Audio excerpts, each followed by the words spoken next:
Hello everyone, Omni Sensei here with What If I Was Reborn in the DC verse as the Shadow of Death, Part 2. If you enjoy this content, please smash the like button. If you haven't already, please subscribe to the channel. Don't forget to check out the original story linked in the description. I hope you enjoy listening to it. Someone actually dared to go after us. Not only that, their goal seems to be a takeover of the city. A middle-aged man spoke with his raspy voice. His tone was filled with anger, yet he kept his rational side. His hair was almost entirely white, a symbol of his old age. He had an exquisite black suit on, Italian style. He was looking out of the windows as he spoke, and behind him were about 11 people, all with similar outfits. Their face was tense as they knew the current state of the boss is when he's the cruelest. I want to say that we can just find and get rid of the rats like it's nothing, but my years at the top told me otherwise. Ladies and gentlemen, we might be facing a dangerous enemy this time. His tone was that of a leader, and a leader he was. They were a bunch of rats. We didn't even get to see what they looked like. Like damn rats, they just hit and run. One of the people behind him yelled in frustration and anger. Keep calm. All of you. The leader named Carmine Falcone spoke and everyone obliged. I got a tip that the bat was quite active yesterday. He fought someone who I presume to be the leader of the enemy. Did he succeed or fail? In capturing him, I mean. I am not sure yet, but that told me everything I need to know. The enemy's main plan was stopped by Batman. I'm not sure what it is though. That also means we were a secondary goal, or the main goal was a just distraction, and in reality, their goal was taking over the city's underworld. Carmine took a smoke, still looking just as calm. Only he knows the rage held within. Numerous locations were hit around the city, not just our family but several others. However, there were 3 particular spots where the enemy fully extinguished its forces.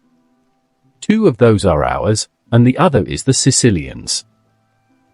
I presume none of them are actually there. They entered the East End warehouse and now must be hiding somewhere like rats. Excuse me, I lost myself for a bit there. The important thing is that we know what they look like. The Sicilians were quite helpful in that regard. One of their hidden cameras caught sight of them. A bunch of people attired in an assassin-like outfit. I have already sent the pictures to all of our connections for information about who they might be. For now, call the entire Sullivan family and spread them throughout the territory. And it's time to use the assassins. Everyone in the room gulped, not only in nervousness but also due to the tension. If Batman wasn't enough, now they have a mysterious organization on their back.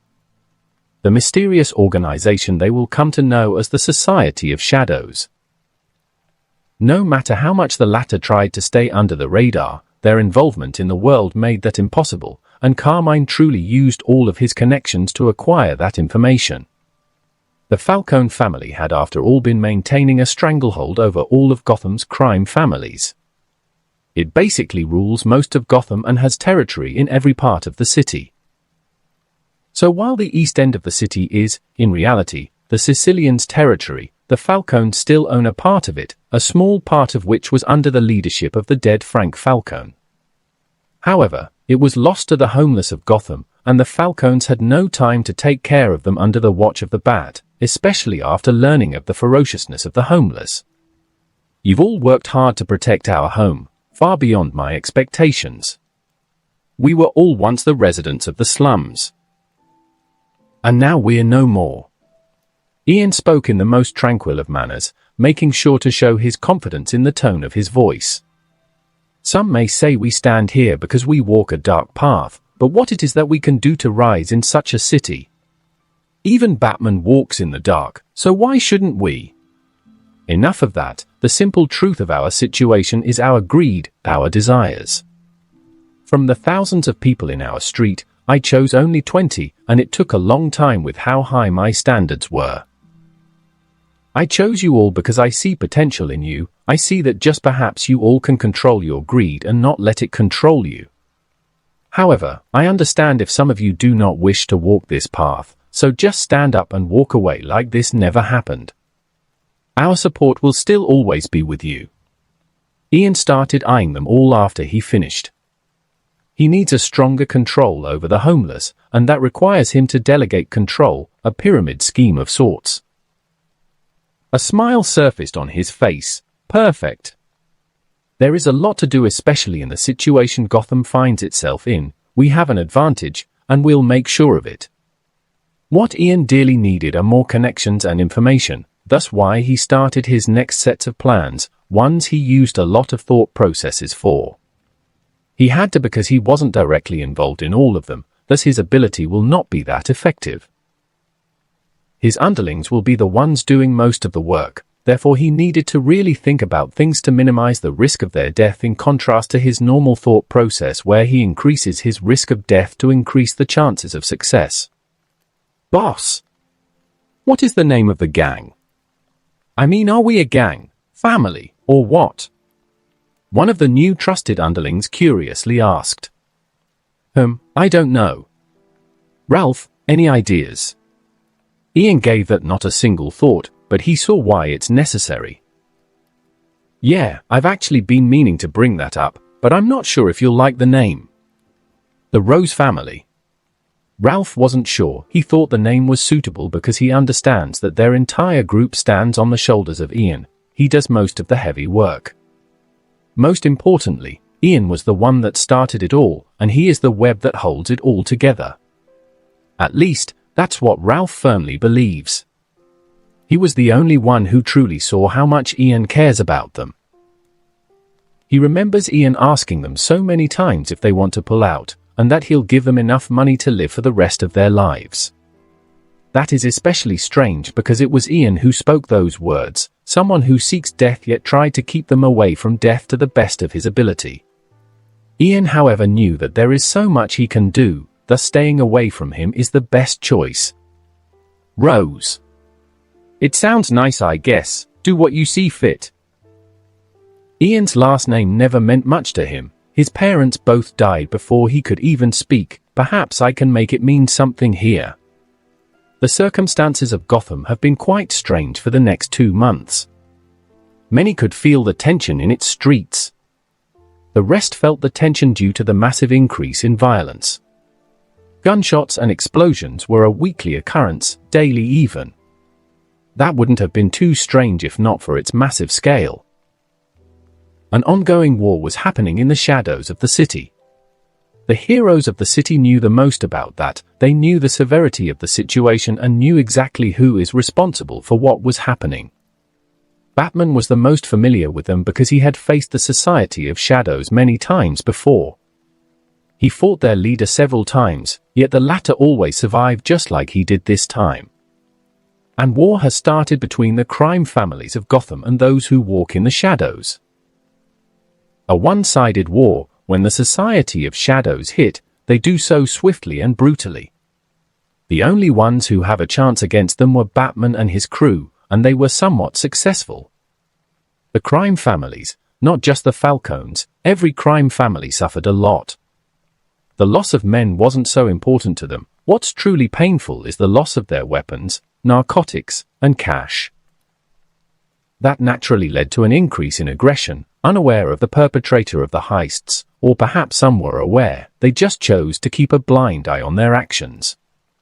The Rose family has been quiet recently with not much activity. Their new name has already spread on the east side of the city as they somehow took over 2 other neighboring streets without doing anything.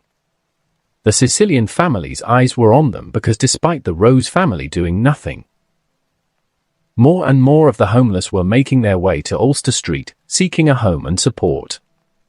However, a time came when the Rose warehouses became filled, thus Ian took to the kindness of his heart to buy other warehouses in the neighboring streets.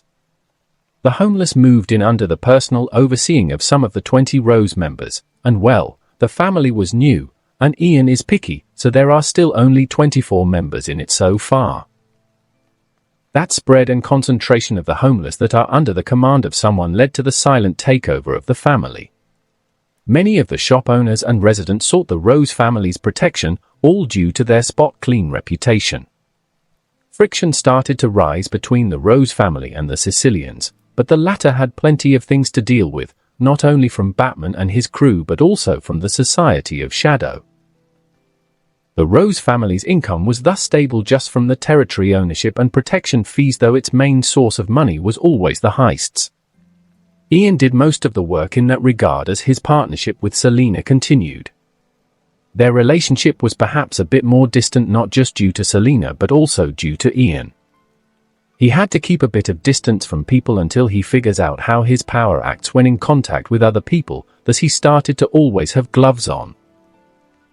The major thing and the most beneficial thing about the establishment of the Rose family is its new information gathering system. Ralph oversees everyone while Barney manages the family warehouses.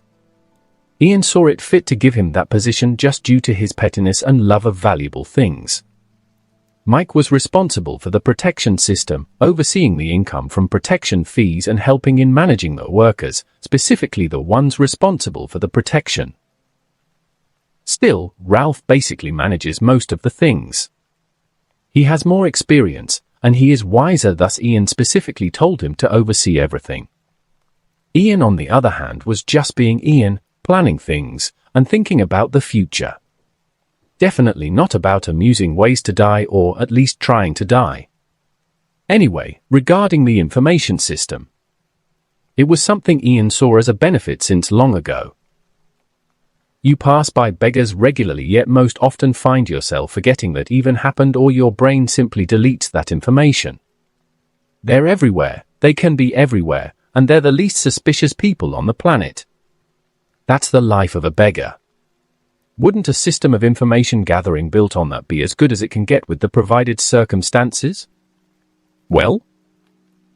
Ian muttered as he eyed the man standing before him, Nightwing, formerly known as Robin. But he seems to have graduated. Go on, speak. Yet Nightwing remained silent and just stared at him, leading Ian to say, "Okay?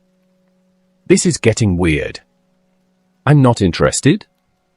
I don't swing that way," he said, even he was not sure if he was being eyed that way.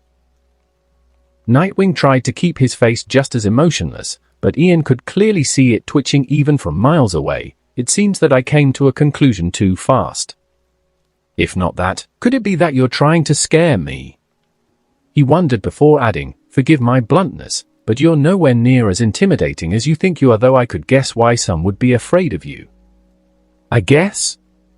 We're watching you. We know of what you do. Stay in line with the rules and know that if you do anything bad, we'll be there to stop you and send you where you belong." His twitching face simply couldn't handle staying there any further, so he used his grapple device to leave in the blink of an eye. Somehow he made it weirder. What a weird guy. The weirdness was so intense it almost... He refrained from thinking about that any further and focused on the serious stuff. "My ID is fake, which is illegal. I refuse to believe Batman doesn't already know that. And there are several reasons why he should have already investigated me, yet he chose not to take action. It couldn't be." A sliver of light passed through Ian's brown eyes, seemingly understanding something. He's smart, so he can probably find a way. However, he doesn't kill. Well, whatever. He halted his thoughts as he noticed another visitor has arrived. The Cat's Rest's roof has become a meeting place of special people by this point. The new arrival was none other than the cat herself. "It's rare for you to contact me yourself, but I happen to want to talk to you about something anyway." Ian nodded and said, "We need to be in private. Follow me to my room." "Oh? Being naughty now? What might we do in your room?" Selina let out a small laugh, being the mischievous cat she is. Ian walked with her to his room. It's the closest to the roof for obvious reasons. "I have a job in mind, a beautiful little thing." "You do?" This is a first. I used to always set targets just because you didn't want to, but this is better, perhaps." Selina was surprised, glad but also afraid. She knows just how dangerous he makes everything, so wondering just what his target is drives a chill through her. "This will be quite dangerous, so feel free to leave now before I say anything." He spoke those words as a formality. Stealing was more like second nature to her at this point. Perhaps she can give it up for some special circumstances, but those have yet to appear. Our goal is another city. Metropolis City, specifically its museum. Everything we get will be mine, and I'll give you your cut. I assume you don't mind traveling to another city. Selina frowned, contemplating his words. I don't, but what is it that you want? What is its price? Stones. Just a few stones. There is no particular price to them. Worthless even, but I want them for my collection. He responded. It couldn't be that simple, right?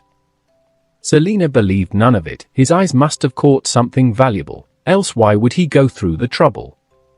I was talking about their known price. They're nothing too valuable. Of course, the stones being useless in someone else's hands doesn't mean they're worthless in mine. Ian looked through his phone and opened the museum's official page. He then showed her some pictures. Here they are. I want you, however, to be silent about this. No inquiries. Nothing should ever get out about this. Can I trust you with this, Selina? She could swear she had never seen him be this serious. His seemingly harmless eyes told her that she won't like the consequences of betraying his trust. I promise. No one will know of this. Ian let out a light smile. Perfect. So what is it that wanted to tell me? I'll tell you about my plans later. All right. I already told you before that I've worked with Batman, just like how he asked for my assistance for what happened 2 months ago. I've helped him long ago, thus he feels indebted to me. That's why he never handed me to the authorities despite catching me in the act of theft many times. As long as I don't do anything excessive, of course. Perhaps she went to over-explain things and she realized that. She just didn't want him to misunderstand despite already deciding to keep her distance. Her emotions were betraying her despite her loathing of death, and the latter is Ian's friendly companion. What I want to say is, he contacted me and he wants to work with you. I don't know how or why, but you should be careful if you decide to proceed. Well, isn't that interesting? I can only hope Superman doesn't show up out of nowhere. The guy can see through buildings and even hear the distinct voices of the entire city, for Christ's sake. I, on the other hand, am just a normal harmless guy. A bullet can kill me, so death, grace me with your blessing and keep your gates closed, and luck, continue to be the bitch of death. Not a bad prayer. Ian had his eyes closed as he recited his prayer in his mind, a new set of prayer. He then took a deep breath and opened his eyes. Are you finally done? Selina couldn't help but ask, letting out a sigh of relief. His rituals and behavior were certainly strange. She still had the same costume she always wears, the Catwoman suit. A whip was attached around her belt, and her gloves has extremely sharp claws at their tip, seemingly able to slice anything. Ian's clothes were simple, just black clothes and gloves. He also had a mask and a belt with a few tools. I'm done, let's start, Ian said as he started opening a duffel bag by his side and pulling something from it. I honestly don't know why I'm still working with you. It's like you're trying to get me killed every single time, Selina voiced her complaints with a pout. Ian let out a small laugh as he eyed her. I know why. It's addicting, the touch of those new fabulous things, the cute little gems. The flow of easy money and the rush of acquiring something new, and well, I'm a great company. As he said that, Ian aimed the grapple gun in his hand at his target. In contrast to the one he borrowed from Nightwing, this one was much larger because it functions more like a hook. He then pulled the trigger, sending the hook to the target building, a faraway building and at a lower level than the high building they were on. He established a path between the museum and the building he's on. He then attached some kind of device on it. Let's move, and don't worry, I've read a lot about this, it works like 1% of the time. She was utterly speechless, but she didn't have time to respond as he had already hooked the rope to a pillar beside him and fastened the duffel bag to his back. He pulled Selina by the waist and said, hang to me tightly." And she did. She clung to him like she was vying for her dear life. And she is. He was used to rock climbing and using similar gears, so he wasn't exactly new to this.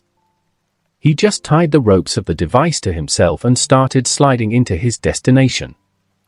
Once he was almost there, he activated the device to trigger a brake mechanic, and so he stood on the roof of the museum. He let go of Selena, collected the device and put it back in his bag, then pulled something else. Sometimes I wonder why museums love to have glass for a roof. It's like they're begging us to take what's inside, Selena remarked. It's excusable in a city such as Metropolis, but it's certainly weird in Gotham. Perhaps there is a certain design purpose for it? Not sure. He attached the device to the glass ceiling and started doing his work, forming a large enough hole with the glass cutter. He took his time, remaining cautious as to not trigger any alarms. He handed Selena the end of a black rope. "It's your turn." He noticed Selena was still a bit shaken up by the experience, so he asked, "You're still not used to this by now? I thought you'd be used to things like this before we even started working together considering your criminal history, but you're still like this even after all this time." "Well, in contrast to someone like you, I actually fear for my life. Preparing myself for death is one thing, but facing it is another thing altogether." Ian could not only see that she wasn't speaking the whole truth but also knew it. Her fear of death was too obvious, and it wasn't just the normal human reaction, it seemed too deep.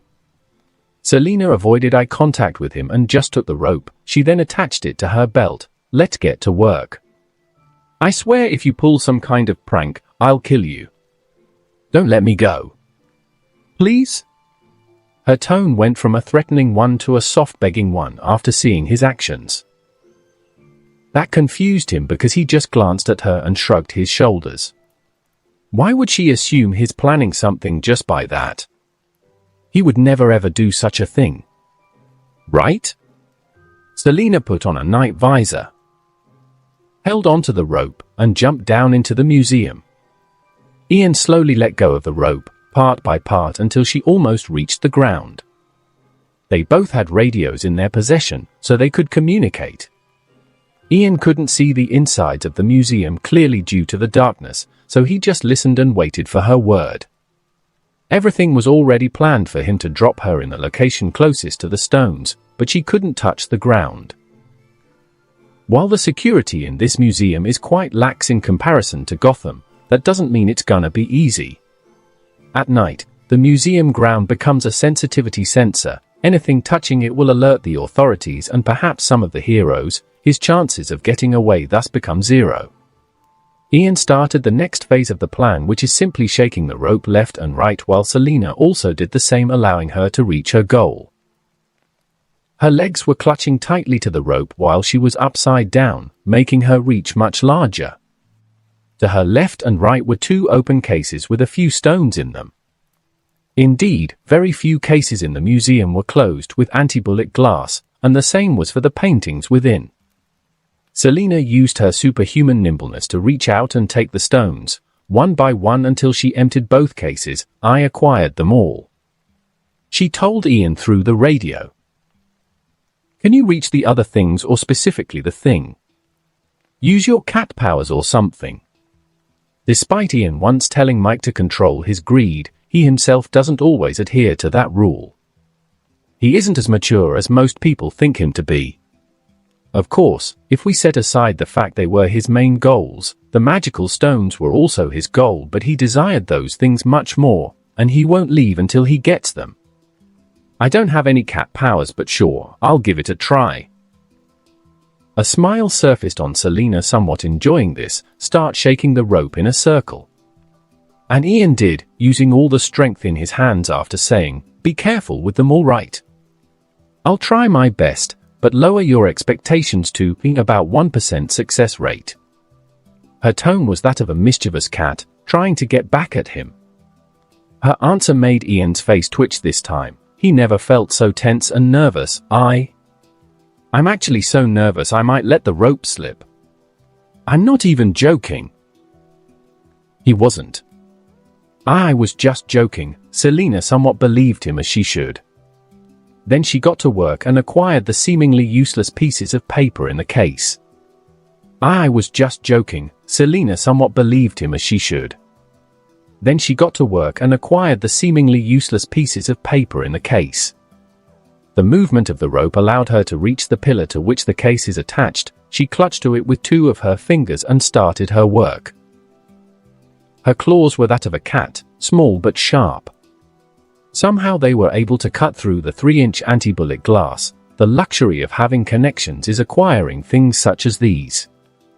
She carefully picked up the pieces of paper and gently put them in another pouch beside the one that has the stones. Ian then carefully pulled the rope up, slowly but surely. His eyes were fixed on something, the pouch on her belt. Really? No, well done.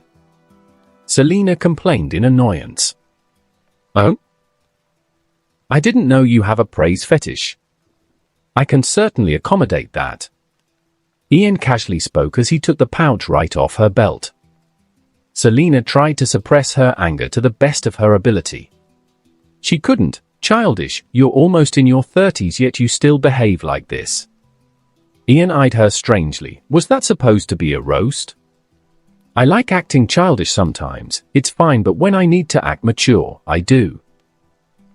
Besides, at least I'm mature enough to know how not to lose all my money.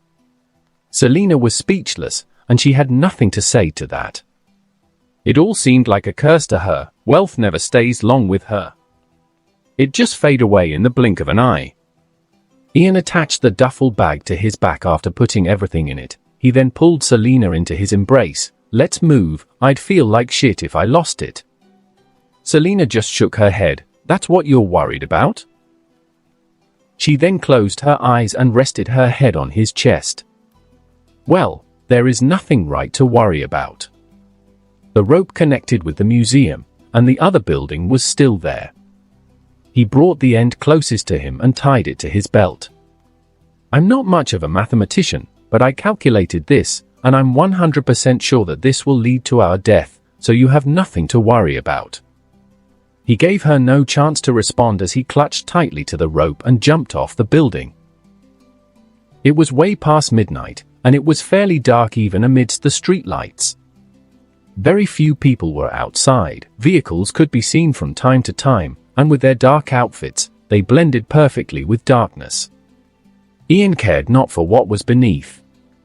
He just jumped and let his ability deal with the rest. He clutched to the rope as it led him to the building with a gravitational force so high it would certainly lead to his death. He would have certainly died. Yet again, strange things happened. Ian was sure he tied the other end of the rope tightly to the pillar at the building's top, yet he clearly felt it's loosened. He wasn't falling in a semi-orbital motion anymore. However, that was only for a second as the rope got stuck on the building maintenance unit, leading him to start swinging again. The rope almost slipped from his hands due to that change. It also continued to slip little by little until the end of the rope started falling from the top and Ian found himself facing the building wall. At some point, his legs touched the ground almost gently. However, the accumulated force still forced him to run for a bit until he was centimeters away from the wall. Ian was confused. I don't get it. Is that how physics work? I wasn't aware, but that was kind of anticlimactic. Can you get any more boring, babe? Selina opened her eyes after hearing his words and looked around in confusion. Who are you talking to? Death, or I guess my ability. We have a love and hate relationship. Sometimes she's so boring I hate her to death, but other times she gives me welcome surprise and I love her to death.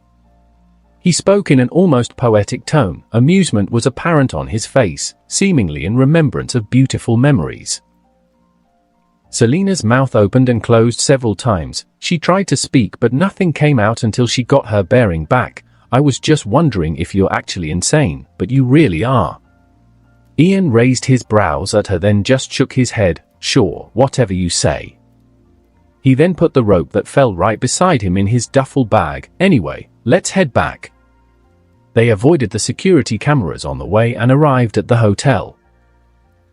They've already booked a room, so they just headed to it directly after changing, or rather only Ian has done that. Selena's words were exactly, just keep the window open. And left, not leaving Ian a chance of asking why the trouble. She has yet to show him her face, perhaps to her, that is the last fortress of her defense. Ian just sat on the couch and started looking through the things on the couch. Ian. I know you like to mess around a lot, but please don't screw this up. I will definitely kill myself if that happened, so babe, activate your bullshit power and let luck be on my side. Perhaps he really is mental, speaking to himself as if speaking to someone else and yet again speaking to his ability. He meant every word he said. However, it worked, he felt calmer and his hand stopped shaking. He first placed the stones on the table, his gloves were still on. Gorgeous little things? Ian muttered as he took a closer look at them. He knew he couldn't speak their name in fear of the all-hearing Superman taking them away from him. Kryptonites. Rocks from faraway planet, miraculous little object. Too bad the museum only has 2 types, I remember there are plenty of varieties of kryptonite. There were 7 stones before him, 5 bright green stones and 2 bright red stones, red and green kryptonites, the latter is the one that makes all crypto people lose their strength. That's what they're called, right? Don't remember, so whatever. The red one on the other hand has varying effects, I faintly remember it gives people abilities or adverse effects due to exposure, but it mostly gives them negative effects. Ian's eyes shone with a bright light as a brilliant idea surfaced within his mind, or at least in his mind it was brilliant. What will happen if I touch it? I won't turn to a dragon, will I? That sounds cool, thought. And so he did, he touched the thing without a second thought. His power must truly hate him. When he needs to think he does, and he thinks a lot. However, most often than not, he doesn't bother to, thus leading to stupid actions such as these. He took off his gloves and picked one of the red kryptonites, engulfing it with both of his hands perhaps to accelerate the process. Nothing is happening. Perhaps it takes time. I will leave it to later, th. He halted his thought process, for before him, the red kryptonite disintegrated into dust, then into nothingness. But why? Ian stood up and took off his upper clothes, taking a closer at his body. I feel the same, nothing changed. Could it be? Babe, did you do this? You dumb bitch. His tone was calm, but he was seething inside. Wait a minute, I shouldn't come to conclusions too fast. Perhaps it just takes time. Ian convinced himself it was fine, and ignored the worst-case scenario. It's fine, something will definitely happen by morning, the stone definitely didn't go to waste. He opened the other pouch and started placing the pieces of paper on the table, carefully and slowly. He put his phone by the side and started looking carefully at the picture of those same pieces of paper arranged in a certain way, how they were arranged in the museum, the right way. He completed the arrangement, but the piece has yet to be done. There seemed to be some pieces of paper missing, a few more pieces of the puzzle. Dead hell scroll, quite the exquisite thing, speaks of heaven, not in a good way, and speaks of hell in a worse manner. It said that the piece was never completed, thus the picture was never whole. In fact, the other pieces were never found. It was written in ancient Greek, but there are several unidentifiable letters, seemingly the combination of 2 languages, one of which remain unknown. Obsession shone within the depths of Ian's eyes. It was such a fascinating thing to him. I know the extent and magicalness of this world, so perhaps, just perhaps, it's more than it shows. The National Museum of Metropolis was one of the greatest, with plenty of antiques, valuables, and historical items. The scroll, however, wasn't too valuable in comparison to other similar things due to a simple reason. Scientists researched it, and through radiocarbon dating found out its age. It surprisingly wasn't old despite looking as such, just a few hundred years old, while the civilization of ancient Greece emerged into the light of history in the 8th century BC. Normally it is regarded as coming to an end when Greece fell to the Romans, in 146 BC. so the timing just doesn't make much sense. It's still considered as a valuable piece of art despite that, just not as valuable as it would have been if it was actually that ancient. Ian started looking through his phone. This part of the scroll was already fully deciphered, but there are parts of it that make no sense because of the undiscovered pieces. He read through them again and again as he had done many times before until he was interrupted by the knock on the window. He frowned only to remember Selina's words. He opened the window for her, who was hanging on the wall like a spider, clutching to it with her claws. "You never remember, do you?" Selina complained in annoyance. "Sorry, I was rather looking forward to this day, so my mind was busy thinking of this than what you said." That wasn't much of an apology, and Ian wasn't done just yet. "You should honestly just take off your mask instead of going through all the trouble." "You know I won't take it seriously."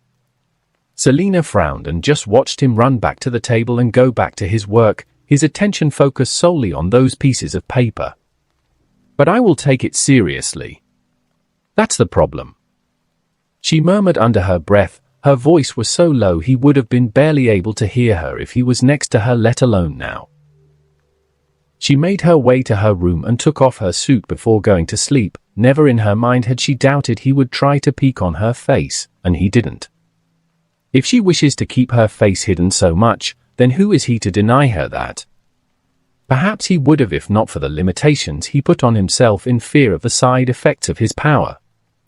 He still has yet to figure out why people become weak when in long contact with him, specifically only intimate contact. For now, his assumption is still life force absorption. Heaven and hell. Moreover, the majority of it is written in Greek. It's definitely related to the mythological gods. The puzzle is the unknown letters within that should paint the whole pictures. Ian started doing what he does best, and that's thinking. He knows he isn't smart, but he also knows of his wise nature. What he lacks in cleverness, he makes up for in thoughtfulness. It's something he loves and appreciates about himself, and he certainly enjoys the process. Many smart people failed and fell. Many achieved nothing. Yet it's rare for the wise to fall by the hands of others. They most often than not crumble through their own choice. He also knows he can be wiser, and he can achieve more, but he doesn't bother to. He likes to take things slow, and using his mind too much isn't his thing. However, in situations like this, it's a joy and a rush he can't say no to. It's almost as if the writer of the scroll has a grudge against heaven, but hates hell to his core. The unknown letters seem to be more of a stain to the scroll, as if the writer despises both. He looks down not only on the writer but also on what he speaks of. Ian started stroking his chin in thoughtfulness. A third party was involved. No, the third party acquired the scroll later and left his touch on it, but why? Afterward, Ian started searching for some Sarnatic and sacred rituals to perform on the scroll. Anything, no matter how outlandish it's, as long as it doesn't destroy the scroll. There are some he can't do right now due to unavailable resources, but those he can do when he goes back to Gotham. His obsession didn't allow him to sleep as he remained awake the entire night until he was distracted by something in the morning. The TV turned on by itself with an intimidating voice reverberating through the room. "You are not alone. My name is General Zod. I come from a world far from yours. I have journeyed across an ocean of stars to reach you." The voice stopped as Ian took the TV power off. What a terrible acting. His mind simply didn't process what was happening due to his focus on the scroll. He didn't even think about how the TV turned on by itself, nor did give a single thought process to the words. He simply considered the voice terrible acting because it interrupted him, and thus he continued with his most precious work. "Why you didn't sleep?" Selina questioned, seeing Ian sitting right where she left him, though he doesn't seem to be exhausted. "HM? Ah, I was busy. I will sleep later." Ian casually responded. His focus was still on the scroll. Selina walked up to him, made him look into her eyes. "I rarely ask you to do anything, so please listen to me. Gather all of your stuff. and take the plane back to Gotham lest you miss the flight, and make sure to sleep well in the plane. Remember, you have all the time in the world for this, so take good care of yourself. Please?" Concern was apparent in her tone, and he didn't have in himself to refuse her. He also realized that perhaps his obsession took the better of him. "All right. And thanks." Selina smiled, seemingly in a good mood. "I'll be going now, we'll talk in Gotham." Afterward, she left. Ian did indeed gather all of his stuff and double-check to make sure he didn't leave anything behind. He also placed the Dead Hell scroll in a small case to make sure nothing happens to it. It's quite frail after all. He then made his way to the airport. Just like when they came here, they arrived separately, and it was the same now. He was quite sleepy, so he didn't notice the strange atmosphere outside. Very few people were outside. It was unsettlingly silent. He took a taxi, one of the very few outside. "You're also leaving her?" "The times we're living in, right?" the driver said after hearing Ian's destination. Ian raised his brow in confusion. "I'm just going back home." "Did something happen?" "Why, you don't know?" the taxi driver asked. He was understandably a bit speechless. "No." "Well, I guess I can tell you. Apparently, there are aliens, and they want to destroy the Earth or something. They also want to get their kid or something. I'm really not sure what's happening, but I believe they want Superman. You know, the strong heroes who's known for fighting crime." The speaker of the driver started running as he spoke to no end. "I spoke to my fellow drivers in the morning, and they said that it's just a government conspiracy or something like that. I honestly just want to go on with my life with no trouble. Go to work, get paid, and come back to my family. But the world is getting crazier and crazier as of recently." "Oh. Wait," that sparked his memories of just this morning. General Zod, right? I thought he was some kind of terrible actor. Why did I think that? Ian started comprehending just how bad his obsession was. He remembers a lot about this world from his past one, yet he forgot someone as known as General Zod. No, I didn't forget, I just didn't process the information. Well, whatever. The cab driver was again speechless. What a weird person. He thought just as they reached the airport. Not many people were around. Everyone that wanted to leave had already taken the flight first thing in the morning. Ian paid the driver and then took his duffel bag from the trunk. Just as he was walking into the airport entrance, he heard a loud sound near him. He turned his head and saw a falling body and rubble scattering everywhere. He could also see a faraway faint figures, seemingly fighting.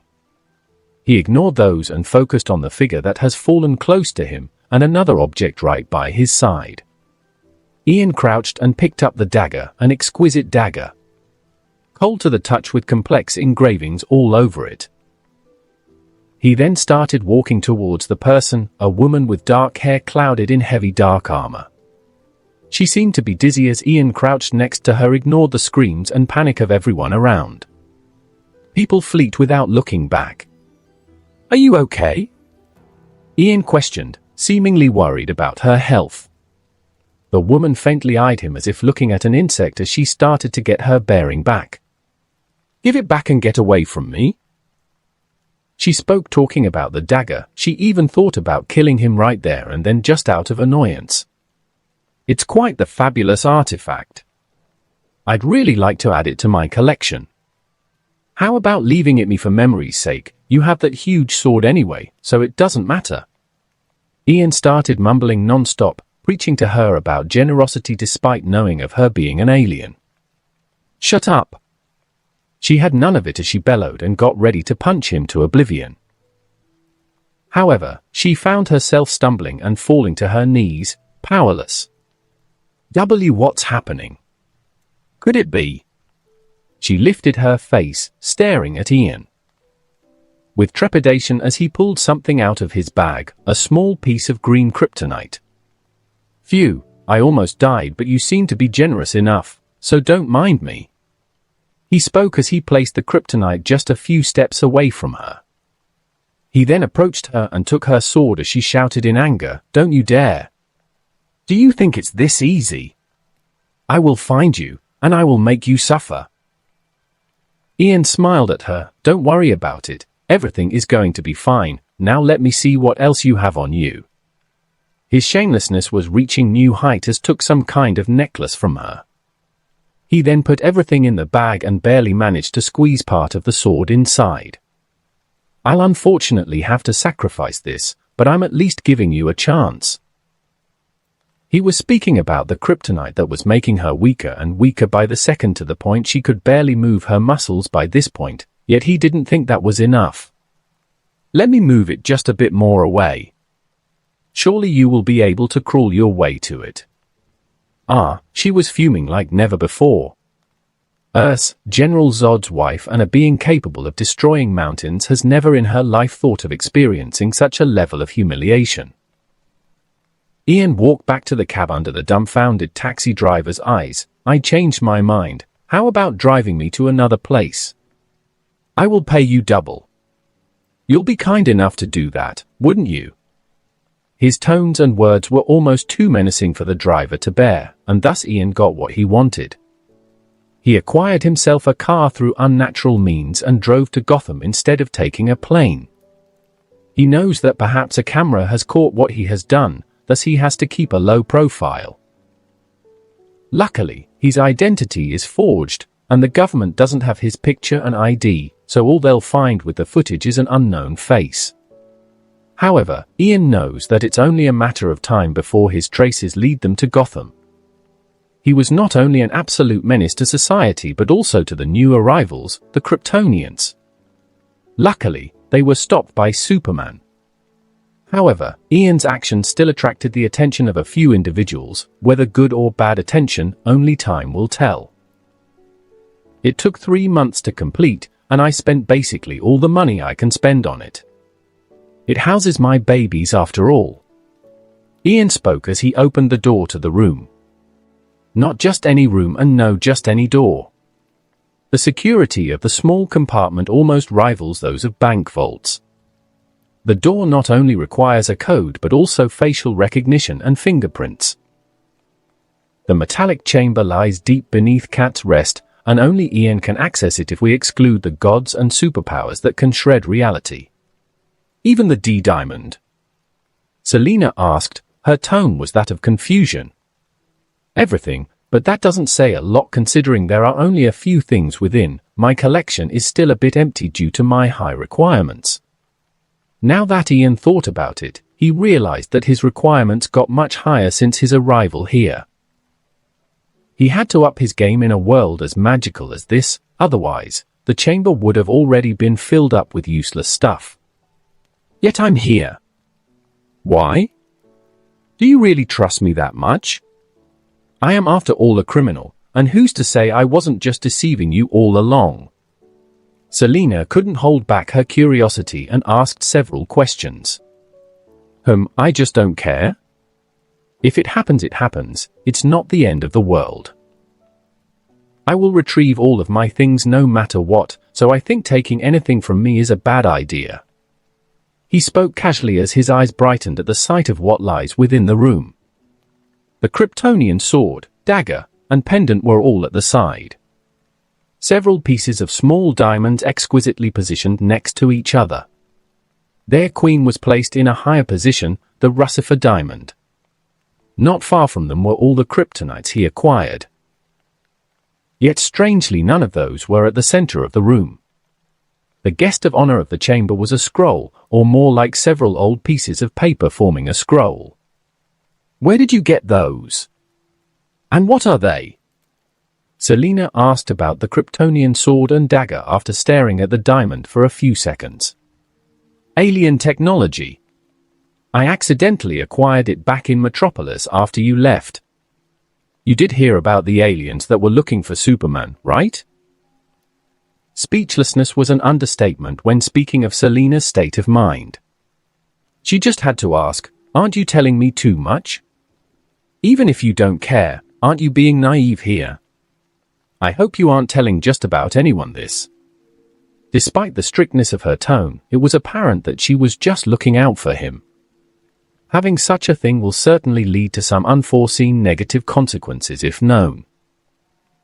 Ian smiled at her and shook his head. I certainly wouldn't tell just about anyone, but even if I did, I just don't care. This is just how I am. What's the worst that can happen? Dying? He couldn't help but let out a small laugh at the end of his words. I see now why you are who you are. I guess living with a power such as yours can shape a person to not care about many things, Selina softly muttered, not knowing whether his power is a curse or a blessing. Perhaps, Ian murmured, not explaining any further. Sometimes he thinks that he was born like this, uncaring about many things. That is why he dearly desires to know what he is, or at least the source of his power. Ian already had his gloves on as always, so he didn't mind picking up the diamond.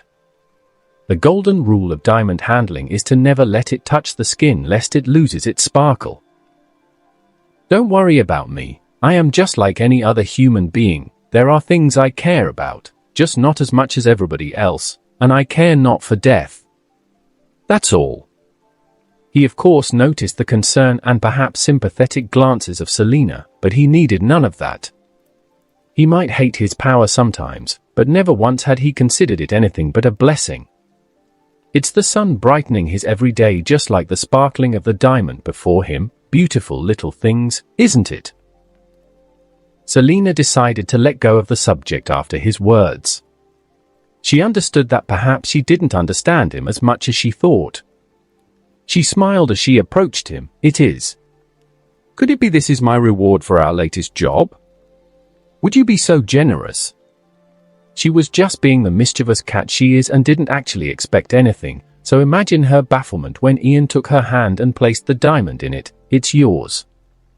I don't have much interest in it anymore. Wait, what? Selina still didn't quite comprehend what he just said, understandably a bit confused. It's yours. I had a lot of fun adventuring with you, so I saw it as a fitting show of appreciation. Your seduction was successful, you could say. Ha ha ha, Ian couldn't help but let out a laugh after saying that. He simply couldn't hold it back simply because there was little to no seduction to be seen. The seductress was afraid of seducing him. Selina, however, didn't that funny. She was still lost in bafflement as stared at the diamond in her hands then at Ian, not knowing what to say. On a serious note though, I'd advise you to leave it here. The danger of selling it is too high, and you'll easily be traced if word spread around in the black market. You should know who set the diamond in the museum in the first place, the Penguin, a dangerous crime lord of Gotham, and I heard a lot of whispers about his unending search for the robbers. Ian pinched Selina's cheek, seeing her absent-mindedness. Did you hear anything I said? Just wait until I get rid of the Penguin, then you can sell it, all right? Why, yes. She barely got her bearing back, but she at least comprehended what he said. She did feel a bit embarrassed for acting like a child among other things. Just don't do anything dangerous, okay? After seeing Ian nod at her, she went ahead and placed the diamond in its original place. She felt even more awkward being around him. He had done so much for her without him even realizing it, and now this. She felt like keeping a distance from him and not accepting his dead wish tendencies is kind of. However, Ian managed to evaporate all that awkwardness without him realizing it. Now to business. Do you happen to know of any demons, devils, Satan himself or some kind of angel, god, mythological god, or just someone supernatural who knows of supernatural stuff such as these? What are you talking about? She'd like to think he was just joking, but his face told her otherwise. Well, I'd like to decipher the scroll, but I'm missing a few pieces and some information. Of course, I am working under the assumption that it was actually written by some supernatural entity. Ian explained. And what led you exactly to that belief? Couldn't it be just like any other ancient scroll, the doing of ancient people? She questioned, still not understanding his thought process. I mean, just a few days ago, aliens descended on the Earth, and they could literally destroy mountains, so something like this isn't so far-fetched. Moreover,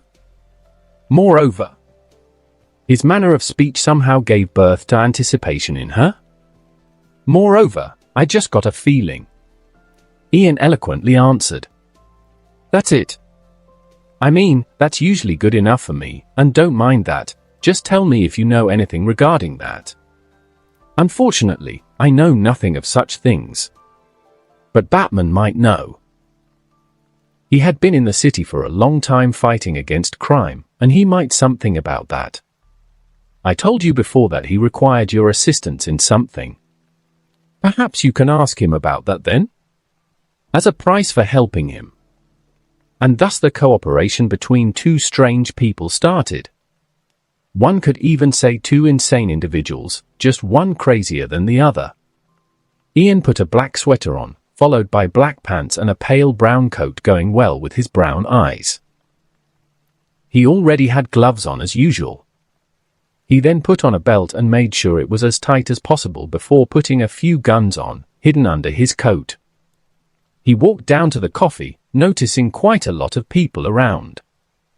Gotham has been relatively peaceful for the past week, so people could at least let out a sigh of relief. It's still just as much of a shithole as it ever was, but it was a shithole they were used to. Boss. The middle-aged woman who bowed was one of the Rose family members. She was also responsible for overseeing the coffee. Layla. Ian nodded at her. The weather seems nice. Perhaps we have a very nice day ahead of us.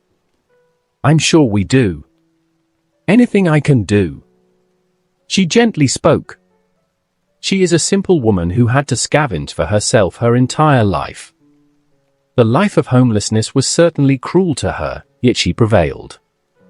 She is extremely patient and understanding, which is why she found herself in her current position. Tell Ralph to meet me outside. Afterward, he started walking outside while yawning, so sleepy. Who likes to have meetings this time in the morning? Does he even sleep? His complaints brought a laugh to Layla. She then hastily did what he ordered. Ian waited until Ralph stood next to him. Don't even hesitate to use it if you see it fit. I'd prefer little to no casualties on our side, so hit them with our best if possible. The consequences don't matter. Just do what you have to do if the situation requires it, and remember, get the crime alley no matter what. A smirk surfaced on Ian's face as he spoke his next devilish words, a tactic used by many nations across history. A front everyone sees but none can fight against. And it works. Another thing, our goal isn't war. Our goal is to give the homeless their home back, and their freedom. This is definitely not for personal benefits. Convince yourself that, and our people will believe it. Ian then made his to the airport. He had his duffel bag with him and also his guns, yet he just passed by the back door without the guards paying attention to him, seemingly expecting him. He just drove into one of the airport's personal garages where he noticed a private plane. Ian directly went into it, finding two people inside. One was the Batman fully attired with his black suit. Not far away from him was a gorgeous woman. Her silky ebony hair was falling to her waist. Is this who you were waiting for? He doesn't look so special, the woman remarked with surprising bluntness. Ian, on the other hand, just observed Batman, ignoring the rude woman. Speaking of rudeness, the suit is perhaps too much, but I can make light armor with it. Nah, I will just keep it in my collection. The question is, how do I get it? He adapted to his new world quite quickly and seemingly forgot the days he read about Batman and enjoyed those fabulous stories. It was as if meeting him now wasn't so much of a big deal for him. Ian rose. Nice to meet you, finally in person this time. I'm an admirer of what you do. Oh? Perhaps it was a bit of a big deal for him? You are? I never imagined such words coming out of the mouth of a criminal. Batman spoke in his usual disguised raspy voice, seemingly unimpressed. I mean, if not for the other criminals' fear of you, I wouldn't be able to reach where I am so easily. Perhaps not. His bluntness overshadowed even that of the annoyed and ignored woman. Ian knew there was business and discussion to be done, so he sat face to face with Batman. The latter was also interested in continuing the conversation. You should have already read all the information I sent you, and we're both smart people, so such tricks are unnecessary. This is only happening because I am testing you. Interesting. Ian raised his eyebrows in surprise. I thought as much, but I didn't think you'd be so blunt about it. However, you overestimate my cleverness. I just think and use my common sense. I think? Batman ignored the last point and asked, First, who are you? Ian clearly felt the plane has started moving as he answered, Ian Rose. That's my real name. What about you? Any name to speak of? Batman, that's my name. Both of them didn't lie. It was all the truth, mental gymnastics between two strange individuals. Batman then added, What's your goal? Money and things I like, I guess. Ian answered as if he wasn't entirely sure. What's yours?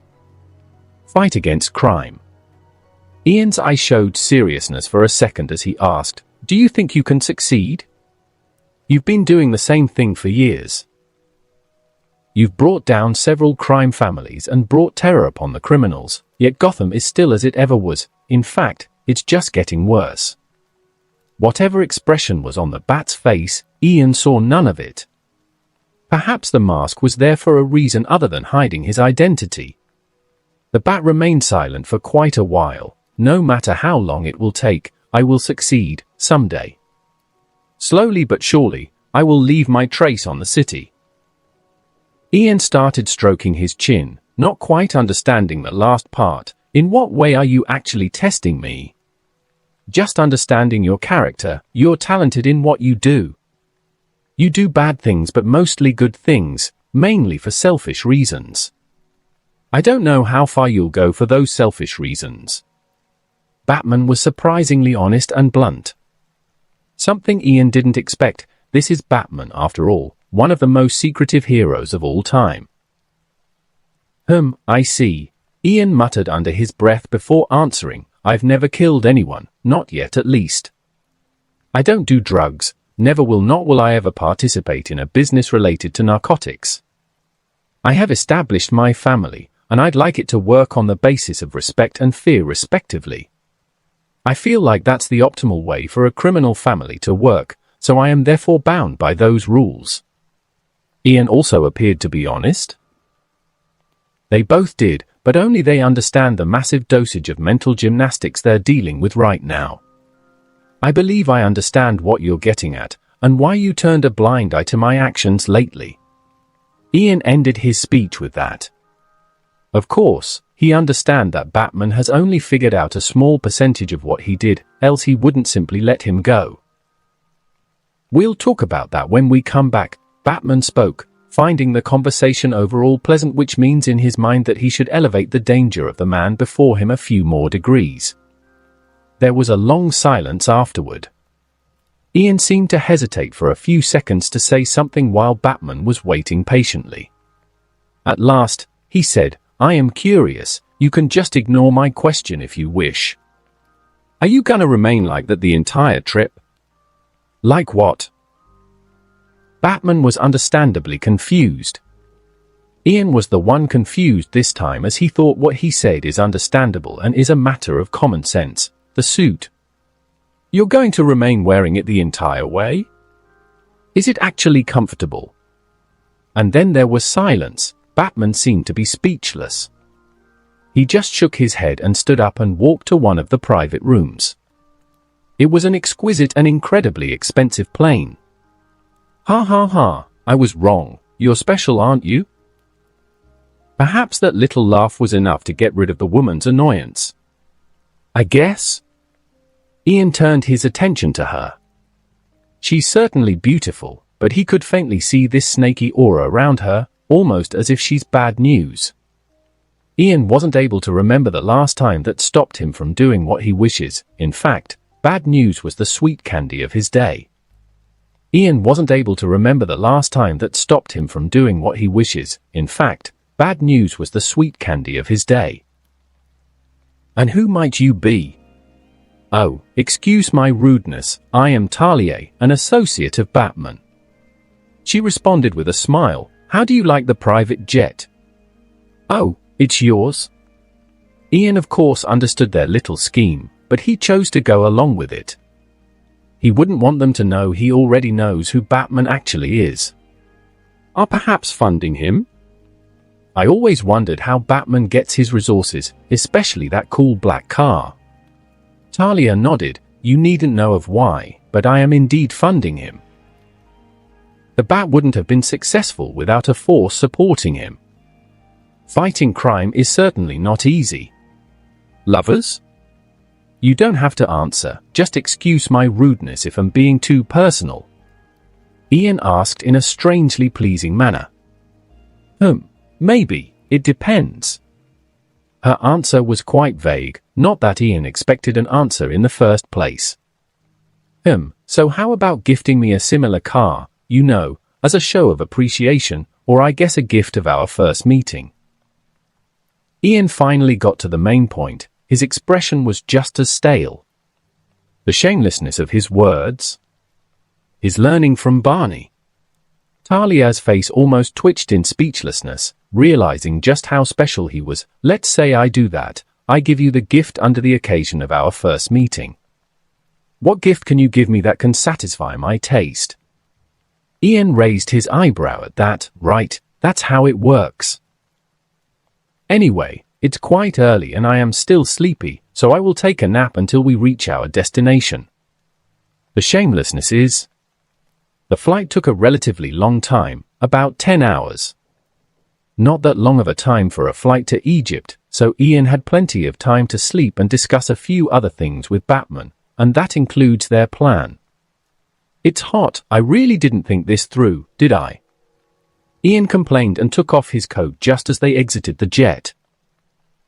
It's Egypt after all, a land dominated by desert, hot and dry weather. You didn't.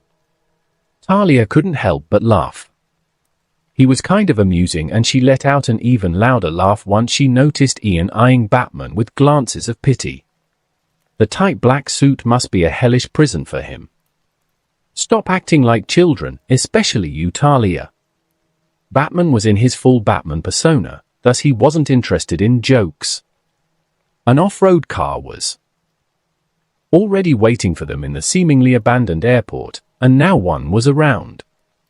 Everything was prepared beforehand for the journey. Batman started driving towards their destination, seemingly in the middle of the desert. All that was around is golden sand, numerous dunes of lovely sand.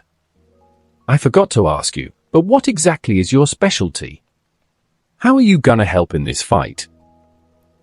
Talia seemed to be quite the talking person as she has yet to get enough of asking questions despite asking many before. I can use guns, I am good at it. But I am average at hand-to-hand fighting. Yeah, I won't be too helpful. Ian tried to convince himself of his value, but he ended up giving up, despite being efficient at many things due to his adventurous life. Perhaps he felt a bit rusty. Talia didn't pray any longer, understanding that perhaps this is a part of Batman's test. We're here, Batman muttered. They have reached their destination, a structured hole in the middle of nowhere. All that can be seen is sand. The sand was still faintly falling into the hole as if it had just been opened. How was this found?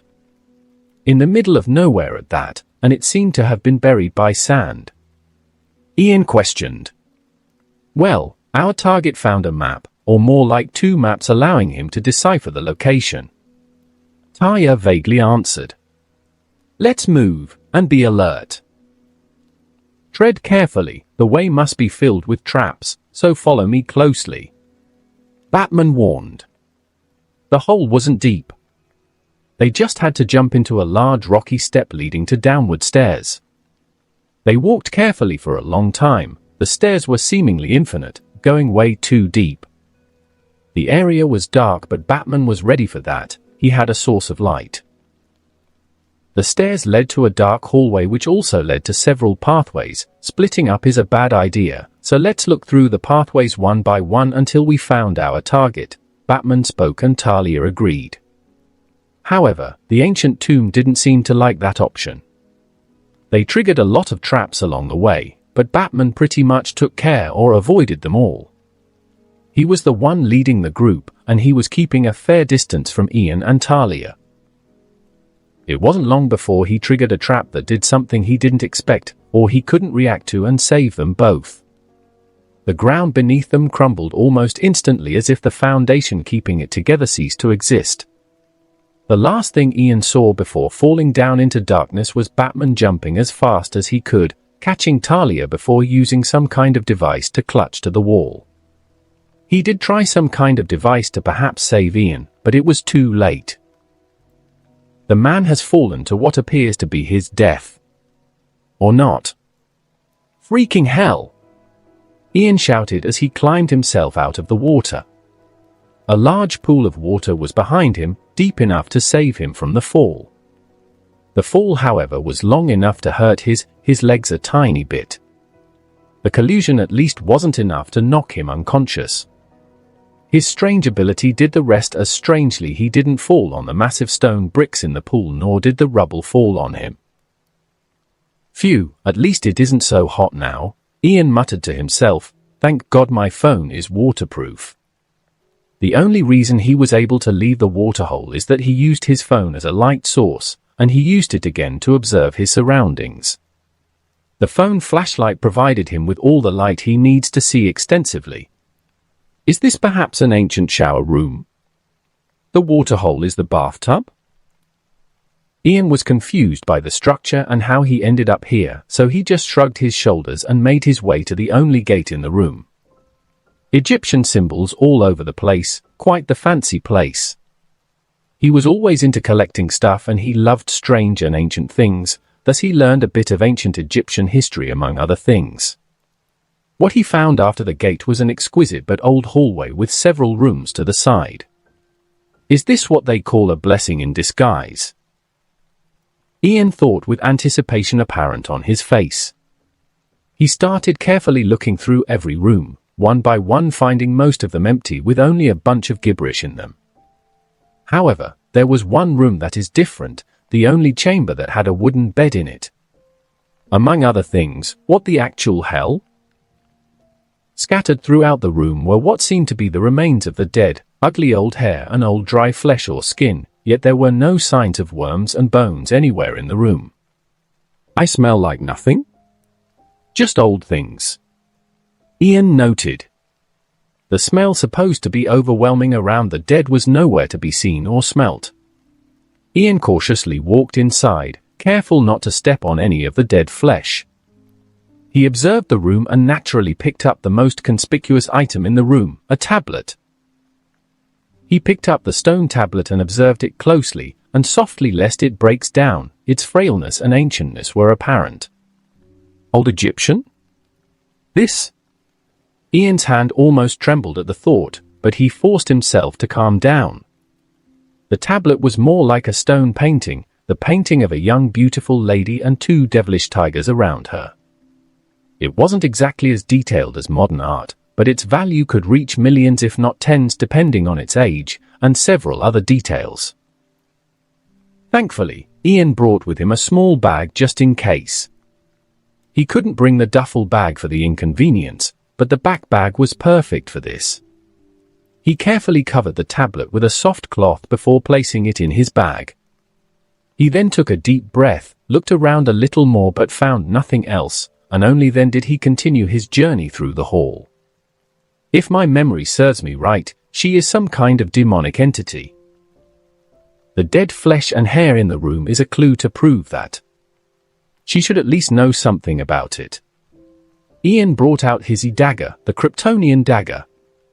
It had a dark grey hue to it, and the black engravings made it that much more exquisite. He also got his gun ready for any confrontation he might face. His opponent might be some kind of god or demon, but a bullet can surely affect them, right? If not, the alien dagger can perhaps do the job. He walked and walked through the long hallway, only finding empty rooms until he reached what appeared to be a balcony of sorts. The view was that of a large hall, and Ian made sure to be stealthy as clearly felt the ancient structure rumbling as if it was about to crumble down. He took a single look at what was happening in the massive hall before just resting on the ground and closing his eyes, hidden from whatever it's that lay there. I am quite lucky, am I not?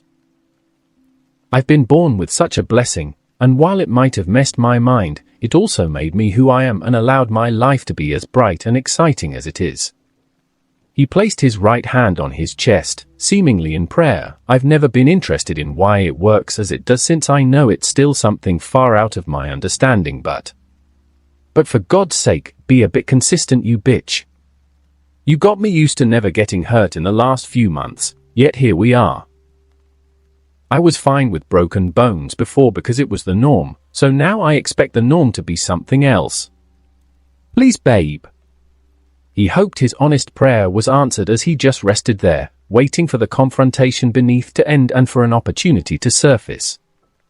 However, the rumbling only continued to escalate further, and it was only a few minutes before the place came crashing down. The entire tomb was crumbling upon itself, a structure that stood for thousands of years has fallen. Ian, who was at the center of all of this, remained seated with his eyes closed. He could feel the dust basically overcoating him and making breathing a bit difficult. He also felt something falling on his left leg, not too hard, and he only felt a little pain. The thick combat boots did help in protecting his toes, otherwise, he wouldn't be able to sleep for years to come just because of the pain everyone has experienced sometime in their life. You bitch! Ian muttered as he opened his eyes.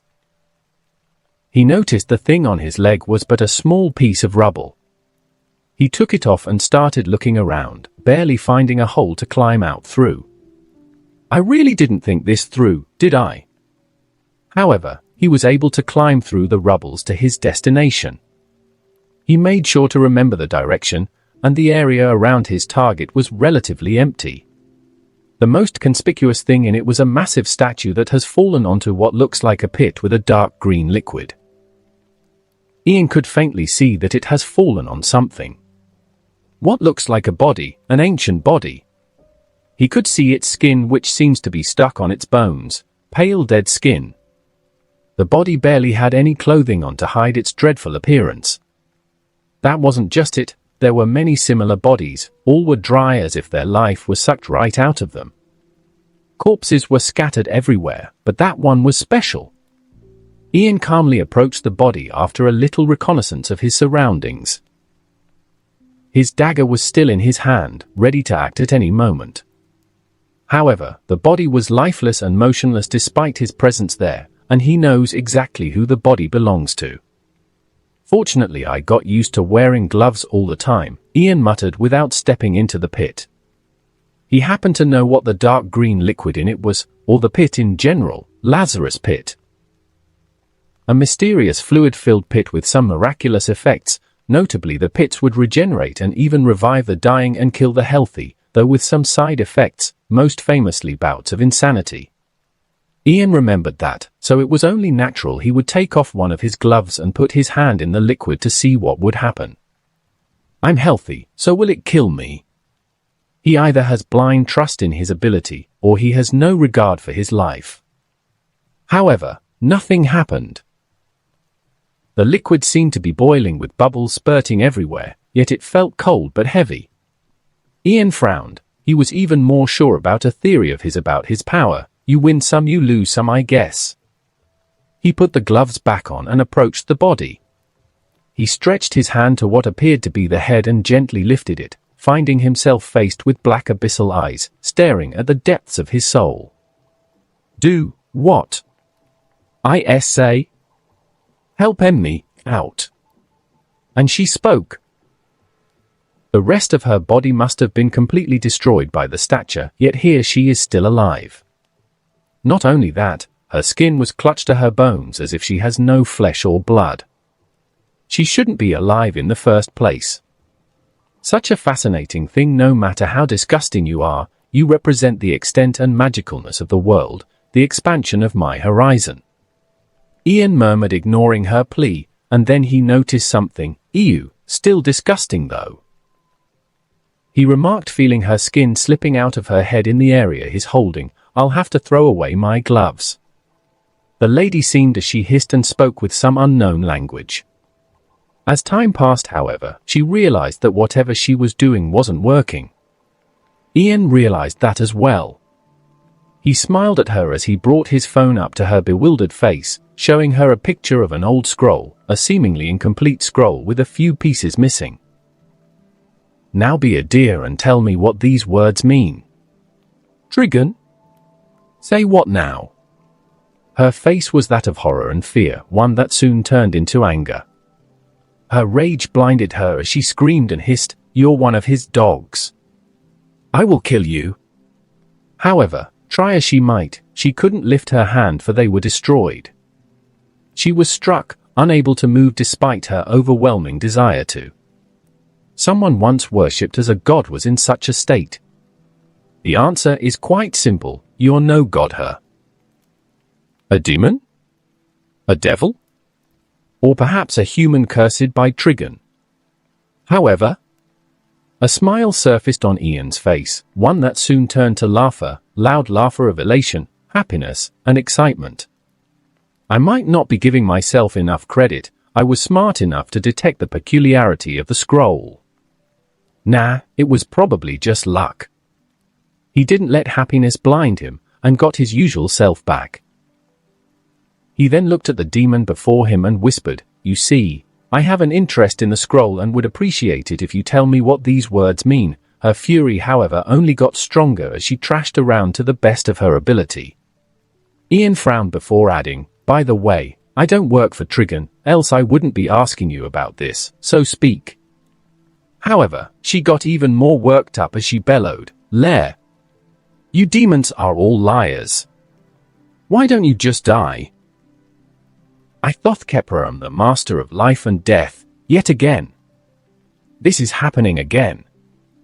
And then she started trashing even more, in a crazed state as if she has lost her mind. So her power or whatever doesn't work on me, understandable. However, just what has Trigon done to her to make just the mere presence of his name drive her mind into insanity? Sounds like a dangerous entity. Yeah, sounds like fun. Her power failing to affect him didn't surprise him much. He was counting on that. Her mastery of life and death allowed her to live for thousands of years and harvest the lives of many, just as she sucked the life force of all of those who had entered the tomb before. He saw no hope of her getting her sanity back. He could see it in her eyes. She was too far gone, so he just gave up. I've got enough information to work with. Just as he was about to stand up, he noticed something else that became more apparent with her trashing around, an exquisite gold collar necklace. At its midst was a black scarab beetle jewelry that seems to be made of some kind of dark, gorgeous mineral. Like the gentleman he is, he crouched near her again while saying, "Don't mind if I do." Then he took the necklace for himself, driving her even crazier. Her throat was almost entirely dry as she screeched, "Just kill me." Ian froze in his place for a second, seemingly in contemplation of something. "That's actually a good idea. Wouldn't want you coming after me later now, would we?" "That sounds like fun though." Nah, Ian pulled out his dagger and swung at her neck without hesitation. The dagger was Kryptonian, so it wasn't surprising for it to slice her neck like a knife through butter.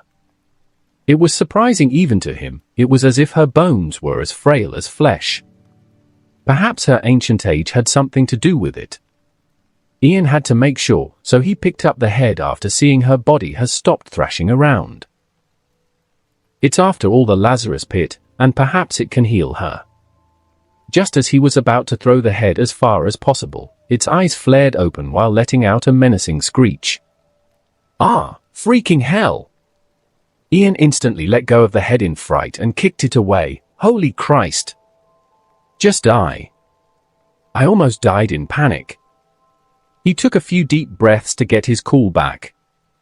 That truly frightened him, so he went ahead and kicked the head a few more times away, ignoring its even madder screams. For Trigon's sake, I was only doing what you asked. Can you be any less grateful? Ian then ignored her and started looking for an exit. He heard a bunch of steps a while ago running in a certain way, and he knows who they belong to. He had taken a glance while the confrontation was ongoing, and he saw the Thoth sucking the life out of a middle-aged man. He also saw Batman and Talia trying to save him. Ian climbed through the rubbles and used a few pieces of equipment he brought with him to no avail, for he was faced with a dead end. Every way was one way or another closed due to the debris of the fallen tomb, leaving Ian in silence, a long silence before he murmured, "I really didn't think this through, did I?" He brought out his phone only to notice no signal, thus he can't call anyone, specifically Batman, since he gave him a number to contact him by. Whenever a situation such as this or similar happened, Ian always does the same thing. He just sat down, closed his eyes, and started thinking. He never let panic overwhelm him, as it will only hinder his reason. He just thinks and thinks until a solution spurts in his mind. He stood up, pulled out his gun, and started shooting around randomly. He had a silencer on it, so he made sure to take it away before doing that. He hoped the sound would be loud enough to alert the bat. He didn't just fire there, he did it all over the place. His goal was making the sound upward. He then just started touring the area while contemplating his life decisions. I remember my legs getting stuck while climbing Everest, and I had to fend for myself for 2 days in freezing cold weather. It was hell, and I only survived because of the preparations I did beforehand and the climbers that came my way. At least, it's not cold in here, but it does stink. The stench of the dead. He did bring a few handgun magazines with him, so he continued to fire throughout the day. He rested his head on his backpack when he got tired and slept for the night, though it was always dark down there. And that went on for another day. All he had is a small bottle of water he slowly drank across the day. He wasn't too worried. He believed in his power, surely it won't let him starve or die of thirst down there. Well, it did let him wait another day before he started hearing a loud sound above him. And it wasn't long before some of the rubbles were pulled by something, clearing an exit for him, thank God. "Are you okay?" the bat asked. His expression was as usual hidden beneath his mask. "Nah, I am starving and tired. I just want to go home." His manner of speech was a bit sloppy, but he was nowhere near as affected as Batman thought he would be. Ian just ignored all the wreckage and the massive truck or machine outside responsible for saving him and just headed for the car. Here, Talia handed him a water bottle, already waiting in the car. Ian took it and almost emptied clean with how thirsty he was. "Thanks, and I assume you were responsible for clearing the way. You have connections in Egypt to get that thing in such a short span of time." Talia smiled and responded, "Something like that. I thought you died when you fell, but you seem to have 9 lives, almost like a cat." "Yeah, whatever, I need some sleep." His words made her eyes twitch. She wasn't even sure if he heard or even paid attention to what she said. "My payment before I go?" Ian asked. However, he received no response as Batman just stared at him for a few seconds. "What? I don't swing that way, and I thought you two were together?" Batman shook his head in exasperation and handed Ian a bunch of documents. "Here is your new ID with the same name, fully legal, and your friend's ID. Now that I gave you this, I'm to a certain extent responsible for your actions, so know that I'll be keeping an eye on you." Ian nodded, knowing it's not time for jokes. Getting an actual identity approved by the government is extremely hard. The ID he had only worked as a symbol. If anyone really looked into his information, they easily figure out it's fake. That was one of the reasons none of the Rose family properties are in his name. Everything is in Ralph's name. Perhaps Ian just trusted him with that, or he just didn't care, but what option did he really have? The only thing that really mattered to him was his babies, the collection in the underground chamber. All right, just contact me if you see value in our collaboration. After which Ian went back home, and he really missed that word after being stuck in a tomb for days. And that says a lot considering the place he calls home is in Gotham, but it was a breath of fresh air for him. That only continued until a few minutes later when he took a bit more of its scent and remembered just how much of a shithole it's. Why? I still don't get what's special about him. Are you actually considering a collaboration with him? You think he's valuable for whatever you're planning? Talia couldn't help but question, because he had done nothing to help so far, and there must be something more to him than his charisma and success. The bat hesitated for a second before saying, I've yet to confirm anything, I just deduced something. I am still unsure. Oh? He's hiding it even from me? Then he must be quite special. Talia kept her thoughts to herself and didn't question him any further. Batman's mask, however, was hiding a big frown because only a few minutes ago, he received an interesting piece of news.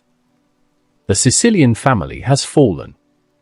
Batman had a few percussions about what was going to happen while he was away, so he left Nightwing and Batgirl to look after the city in the meantime. However, what happened was too sudden. He even predicted Ian might be planning something, but he did surpass his expectations and did something he can turn a blind eye to. Ian walked through Ulster Street, noticing just how clean it is. There is almost no crime within. It's simply peaceful but prosperous.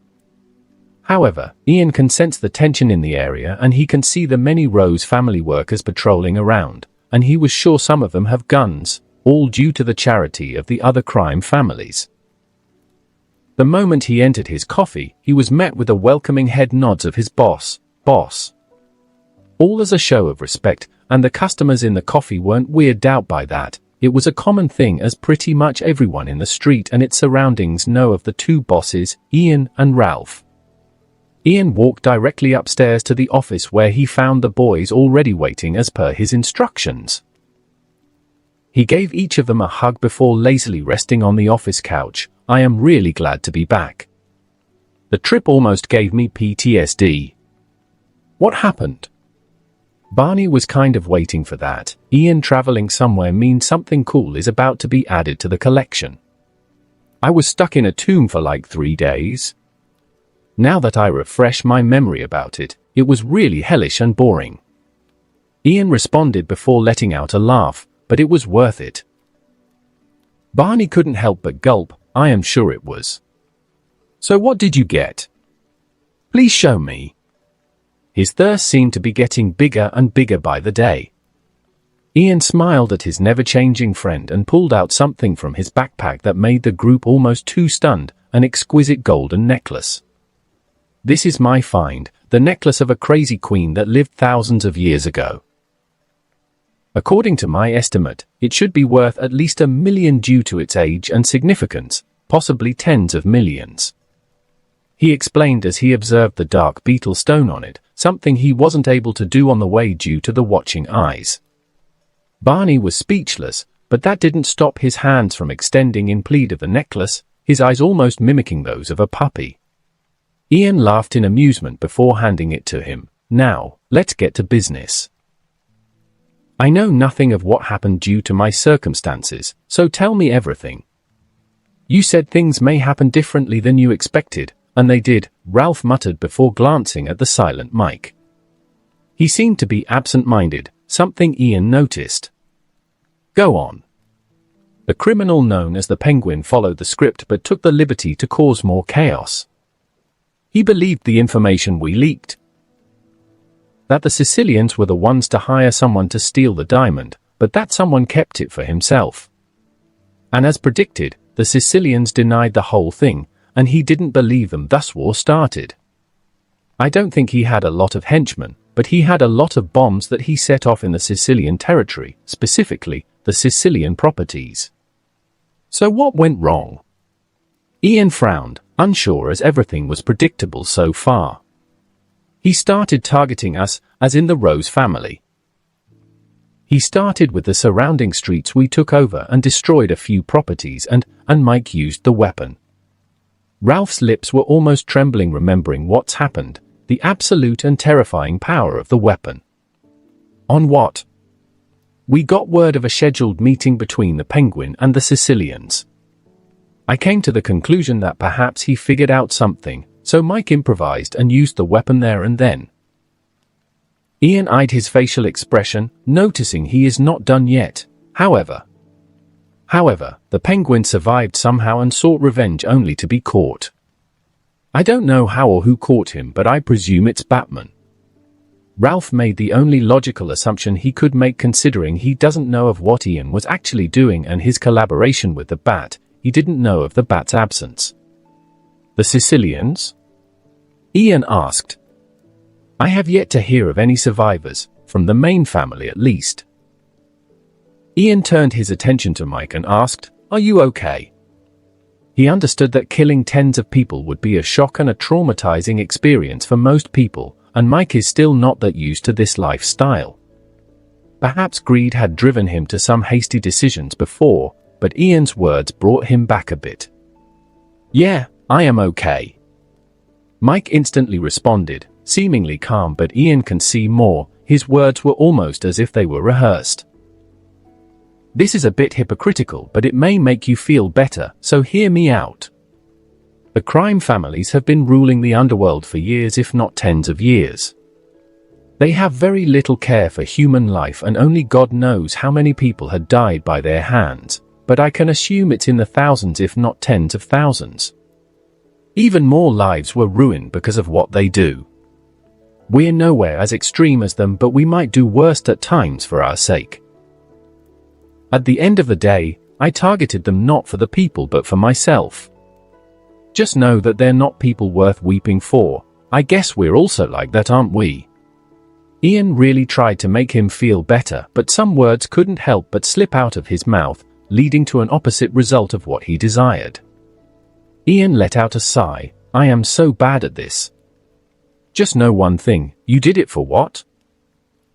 For the family and yourself, so we'll bear the guilt with you, the same as you'll bear ours someday, or how you were there for Barney when he had to go through something similar, all right? Mike lifted his head and glanced at all of his friends, and seeing their encouraging glances, it was all he needed as he nodded at Ian. The latter of course knew he should still give him some more time to calm down, so he changed the subject. He stood up and walked towards the object placed on the table, the Kryptonian sword. Where did you get that thing? Ralph couldn't help but ask, because that's definitely not something even the military is capable of creating. Charity. Ian instantly answered, not willing to delve into the subject in front of Mike. The sword wasn't merely a sword but also a straight-up cannon. He didn't test it before, but the news of the explosion should tell him of its capabilities now. Ralph, we'll speak more about the matter in a little bit. Ian then went back to his room after taking back the necklace. He still needs to empty his duffel bags and backpack. He then put all the new things in the collection room before receiving a message that brought a smile to his face. He made his way to the roof, where he was caught off guard by a tight hug from the cat herself. She spoke with a soft tone, I am glad you're back. He made his way to the roof, where he was caught off guard by a tight hug from the cat herself. She spoke with a soft tone, I am glad you're back. Ian hugged her back, so am I. This was a welcomed welcome, I guess. Why did the job so long? She asked, getting a bit too comfortable in his embrace. It's complicated, but I was basically stuck in a tomb for a few days, Ian casually responded as if it wasn't a big deal for him anymore. Hey, are you okay? It didn't go well. Selena asked with concern before realizing he was before her, healthy and well. No, it went well. I got what I want, so I am satisfied with how it went. Ian gently caressed her cheek before adding, why are you acting differently? Did something happen? His bluntness and boldness made her quite shy, and Ian could almost see a red hue on the clear part of her face. Nothing in particular, she softly answered, basically avoiding the subject, yet the hug has yet to come to an end. Also, I'd like you to be my boss, she added.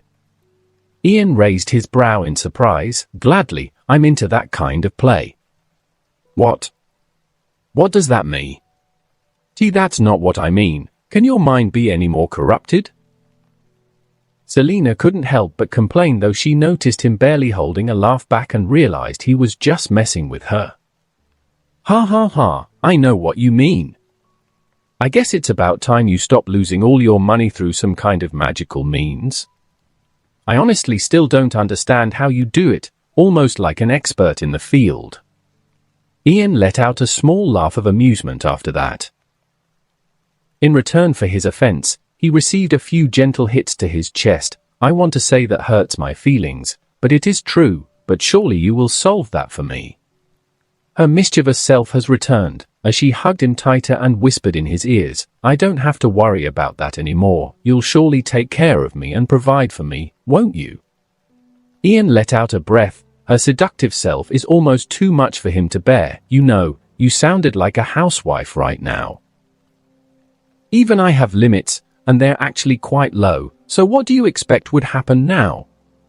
I don't know. How about you improvise? She playfully responded, barely able to hide her shyness. She felt like she was a bit too bold, but she made up her mind and decided to go through with this. My improvising ability is a bit limited right now, but I will make it quick despite the consequences, Ian muttered seemingly to himself before diving in for a kiss. Selina seemed to be desperately waiting for that as she instantly entangled herself in an even tighter hug as if she sought to melt in his embrace. Her arms were already around his neck with one of her hands in his hair, trying to pull him even deeper for the kiss, and a dirty kiss it was as their tongues danced for domination. Ian's hands were certainly not still. One was holding her waist while the other roamed Selina's body. The battle for domination only lasted a short while before Selina almost fell weakly in his arms, allowing him to take control, but that he did not. He stopped and carefully held Selina in his arms. He noticed her eyes glazed, seemingly unfocused, and the displayed part of her face crimsoned to an almost dangerous degree. It was almost as if she was intoxicated. Are you okay? Ian gently asked with a frown. Her seduction might have been way too effective for him to ignore what could possibly be a dangerous part of his power. However, looking at her current state, it didn't seem to him as if he sucked her life force. I am fine, Selina barely answered while taking a few deep breaths to get her wits back. It just was too much. Strange, isn't it? It seems like it feels nice to you. However, I know that my power might have something to do with this. I know of some mythical creatures that suck people's life force by pleasure or something similar. Do I have something to do with them? That doesn't make much sense to me. But Selina shut his wandering thoughts with a simple peek to the lips. It's okay. We'll figure it out, so don't worry about it. Ian frowned but nodded nonetheless. I will. This world will surely give me the answers I want. However, the last thing I thought would cock-block me was my power, yet here we are. You don't seem to fear death anymore. He wondered, still surprised by Selina's change of mind. She hugged him again, burying her face on his chest. I was never afraid of dying. What frightens me is the people I love dying. Did she just? But it's not time for this. Ian understood the implications of what she said, but instead, he asked, who did you lose? He held her tighter, feeling her trembling as she murmured, my sister. I lost her a long time ago. You don't have to tell me if you don't want to. We can talk about it later when you calm down. Ian interrupted her, noticing it was getting into her. She shook her head against his chest. No, I want to tell you. I wanted to tell you for a long time.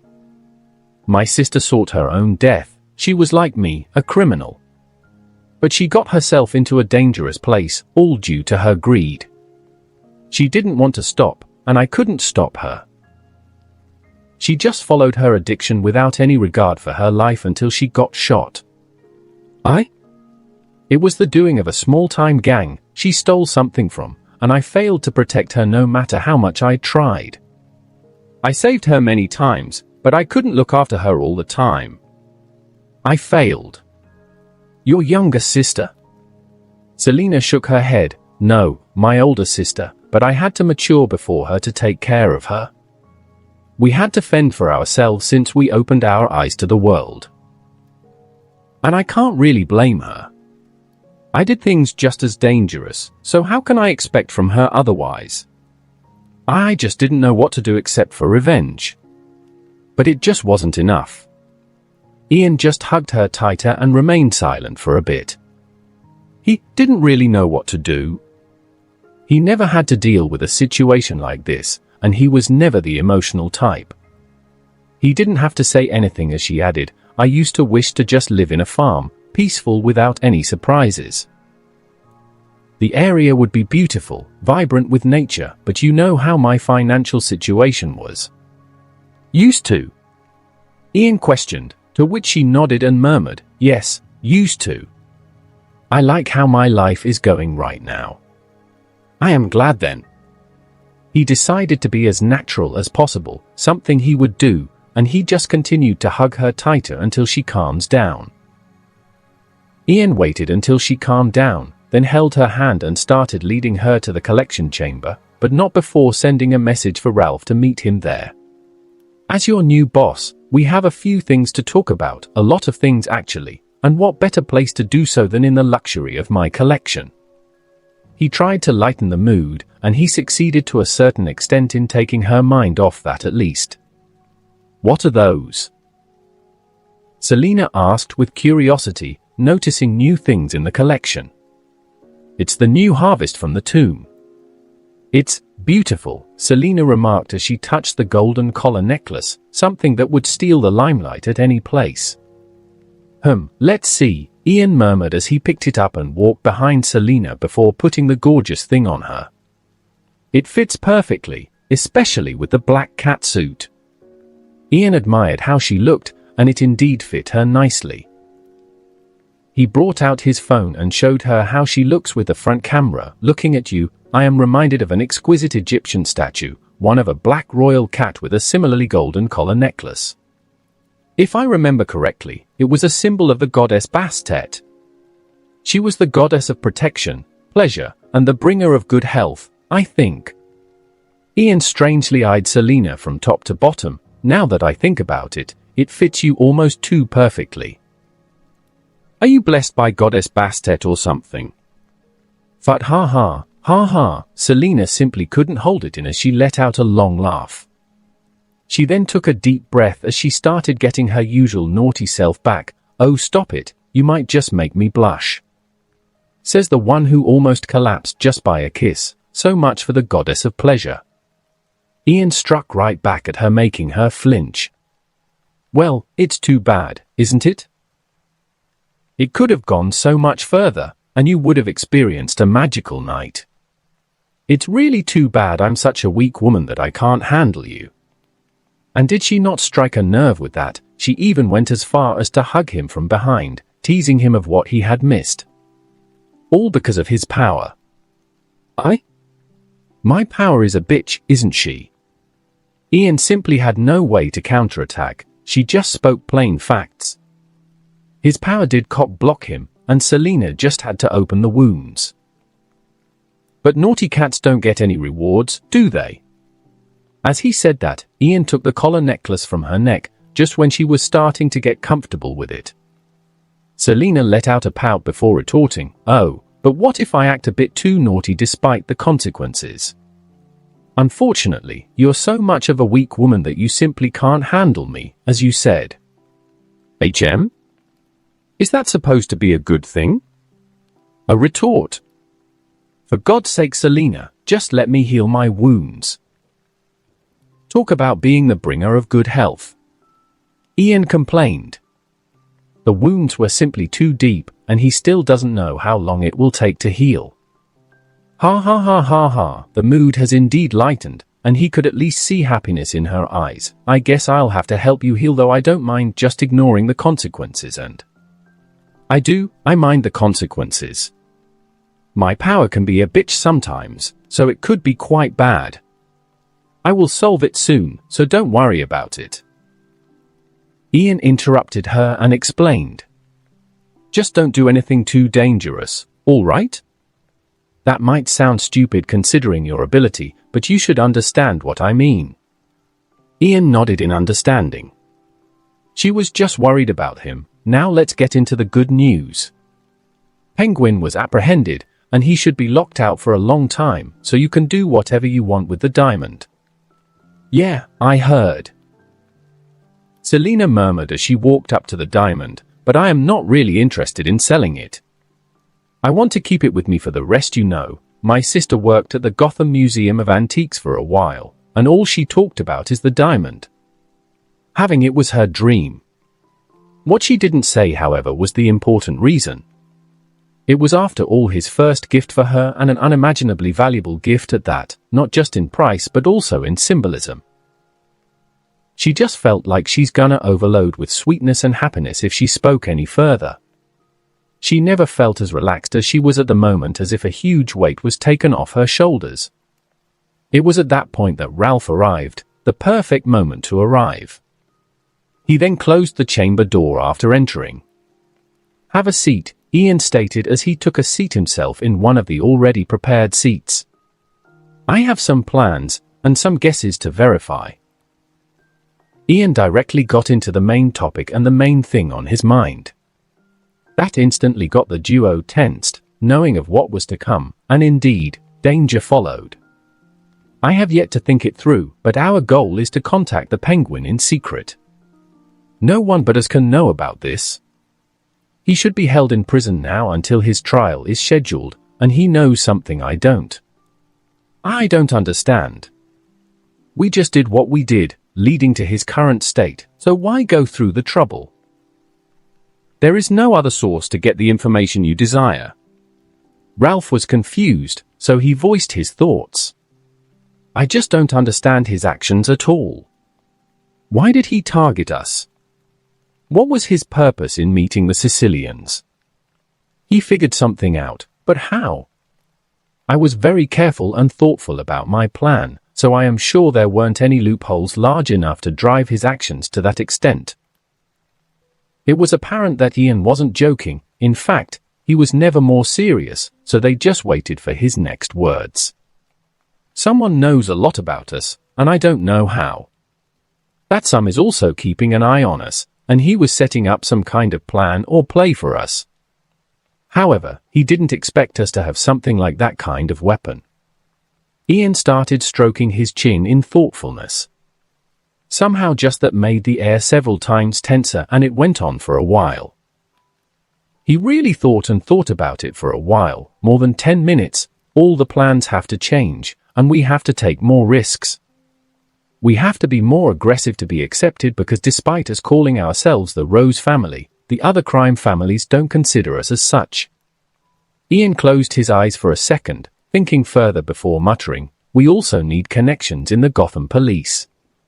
Selina, we'll talk about all of your connections to see if they can benefit us in any way. Ian crossed his legs as he got to the most dangerous subject. We'll be spending most of our funds for the next month in the expansion process. We'll be negotiating with a lot of people to acquire as many properties as possible in the east end of the city. I and Selina will be responsible for acquiring information and evidence on certain people so we can have more control in the east end. And yeah, we'll be spending so much money, so don't shy out from inviting all the homeless of Gotham. We'll still go with the same expansion plan, just a bit more aggressive. We'll be as unpredictable as possible, or perhaps as predictable as possible. It all depends on what the Penguin tells us, the source of his information. Ian smiled, thinking of something funny. Someone is eyeing us, and I don't like it, so let's get to work. Starting with bringing half of our explosive stock here. I have a use for them. Well, To the absolute shock of nobody, he's starting big, way too big. There is definitely something supernatural about him. It's almost as if he's too lucky, and I fear sending him to jail would be a bit mistake. I just have this feeling that jail or even Arkham Asylum would be heaven for him, and just somehow, he would able to make it out of there and cause chaos like never before. Those were the murmurs of the bat. He was speaking to himself in darkness with a frown. I was only able to trace him once amidst a job of his, so it's safe to say that his plans are effective, mostly consisting of distractions. They work. I think it's a good idea. You already know you can't do this alone, so why the hesitation? You already have a few sidekicks, so more controlled help would be nice, as long as you can trust his actions, of course. Alfred, Bruce Wayne's butler, spoke. That's the problem. He isn't trustworthy. I am certain that if we work together, his distract tactic will only work better, just like it did in our job in Egypt. I came back to an even more chaotic Gotham, possibly all due to his actions. Neither Barbara nor Grayson could do anything about it because of the other distractions. He's a headache to deal with, especially since Selene works with him. I can only hope they aren't too close. He is, however, the most trustworthy of criminals. Batman, however, was still uncertain. Alfred let out a sigh. He knew changing Bruce's mind was and will always be impossible, but he at least wanted to take some of the burdens off his shoulders. This is not the first time you've done something similar, it just was never on this large of a scale. Just do what you do best and keep an eye on him. There is bound to be ways to do that. Why you rewrite? Bruce murmured, his voice reeking of defeat, all because of the never-ending darkness in the city. I just have to control him one way or another. The person they were speaking about, on the other hand, was having a professional meeting with respected professional people. The event seemed to be important because Ian actually wore something professional. He was attired in a perfectly fitted black suit, though he couldn't take the last step and put on a tie. Too professional for him, he said. Perhaps it was a good decision because it gave him a bit of a wild look. The black suit just suited his dark hair too much and gave a certain brilliance to his pale brown eyes. He entered the meeting venue. A butcher shop, though he entered from the back door. There were no guards to be seen, just the workers that paid little to no attention to him. It certainly didn't look like a fitting place for a meeting of such important individuals. He only faced guards when he was close to the meeting room. They thoroughly searched him, only finding a phone and a gun on him. Ian then was allowed to pass. He entered the room, a very large room with a rectangle table in its midst. A lot of chairs were surrounding it and many of them were filled. Different people, different faces, most with cold expressions, some amused. Our guest even has the balls to be late. I told you all he's got balls. That I do, Ian casually responded as he took a seat, and well, nice to finally meet you all as brothers in crime. Getting ahead of yourself now, are you?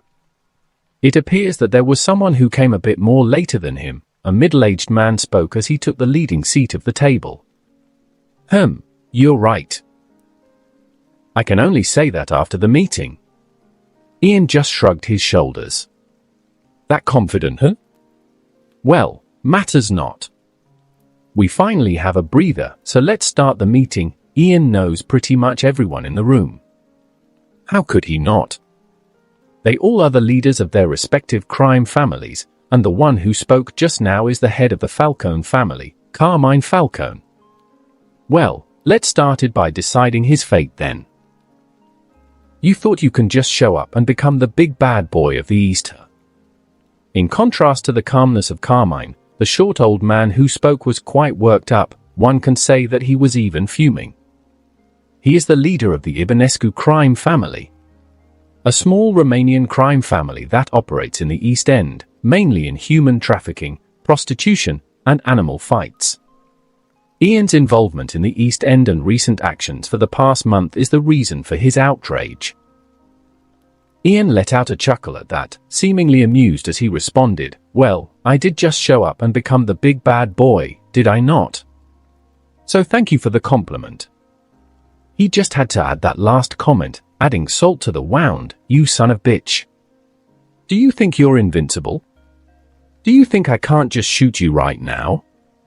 Ian just glanced at him before shrugging his shoulders and responding, "I guess you can. All it takes is a bullet, and voila, I am dead. It's that easy." His words certainly sounded strange to the hearing ears, but sarcastic to his, leading Carmine to signal for the Ibanescu head to calm down. Doing so will only complicate things further, considering he isn't the only leader, and he's unlikely to be the main head, which is why he was sent here. Even if things go south, the Rose family will not suffer any losses. We'll just start a war.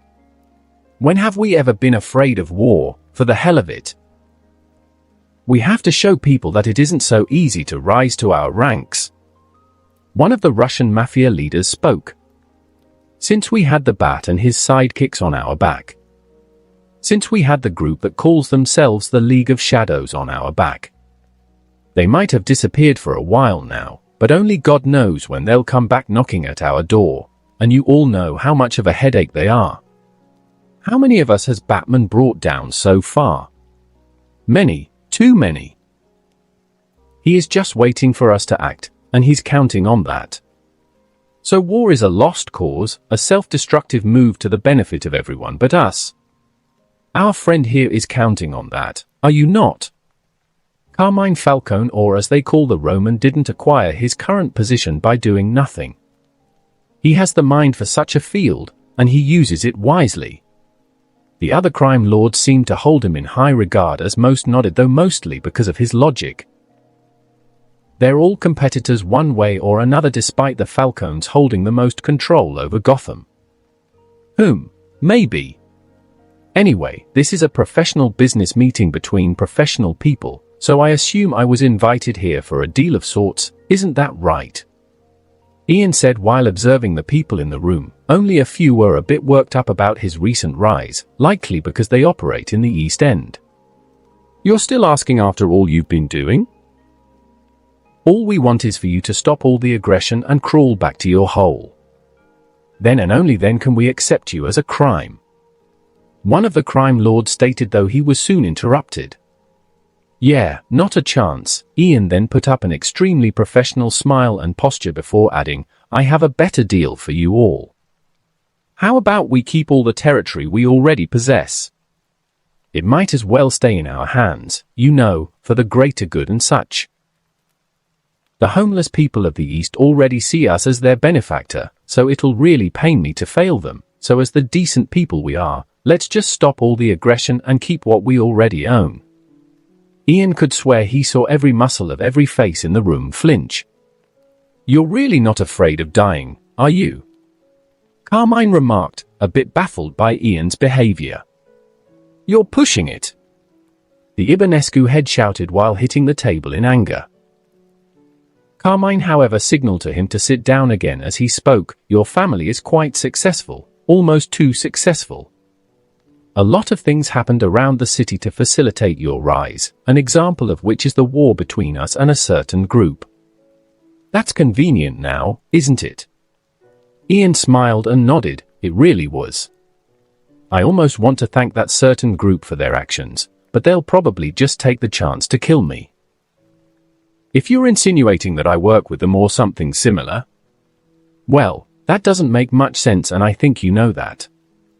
You see, I had a glimpse of what they were capable of, and I don't think their goal was actually exterminating the crime families. I am a master of the field myself, so I can guarantee that what they were doing is nothing but a distraction. He was calm and collected as he spoke of his theories.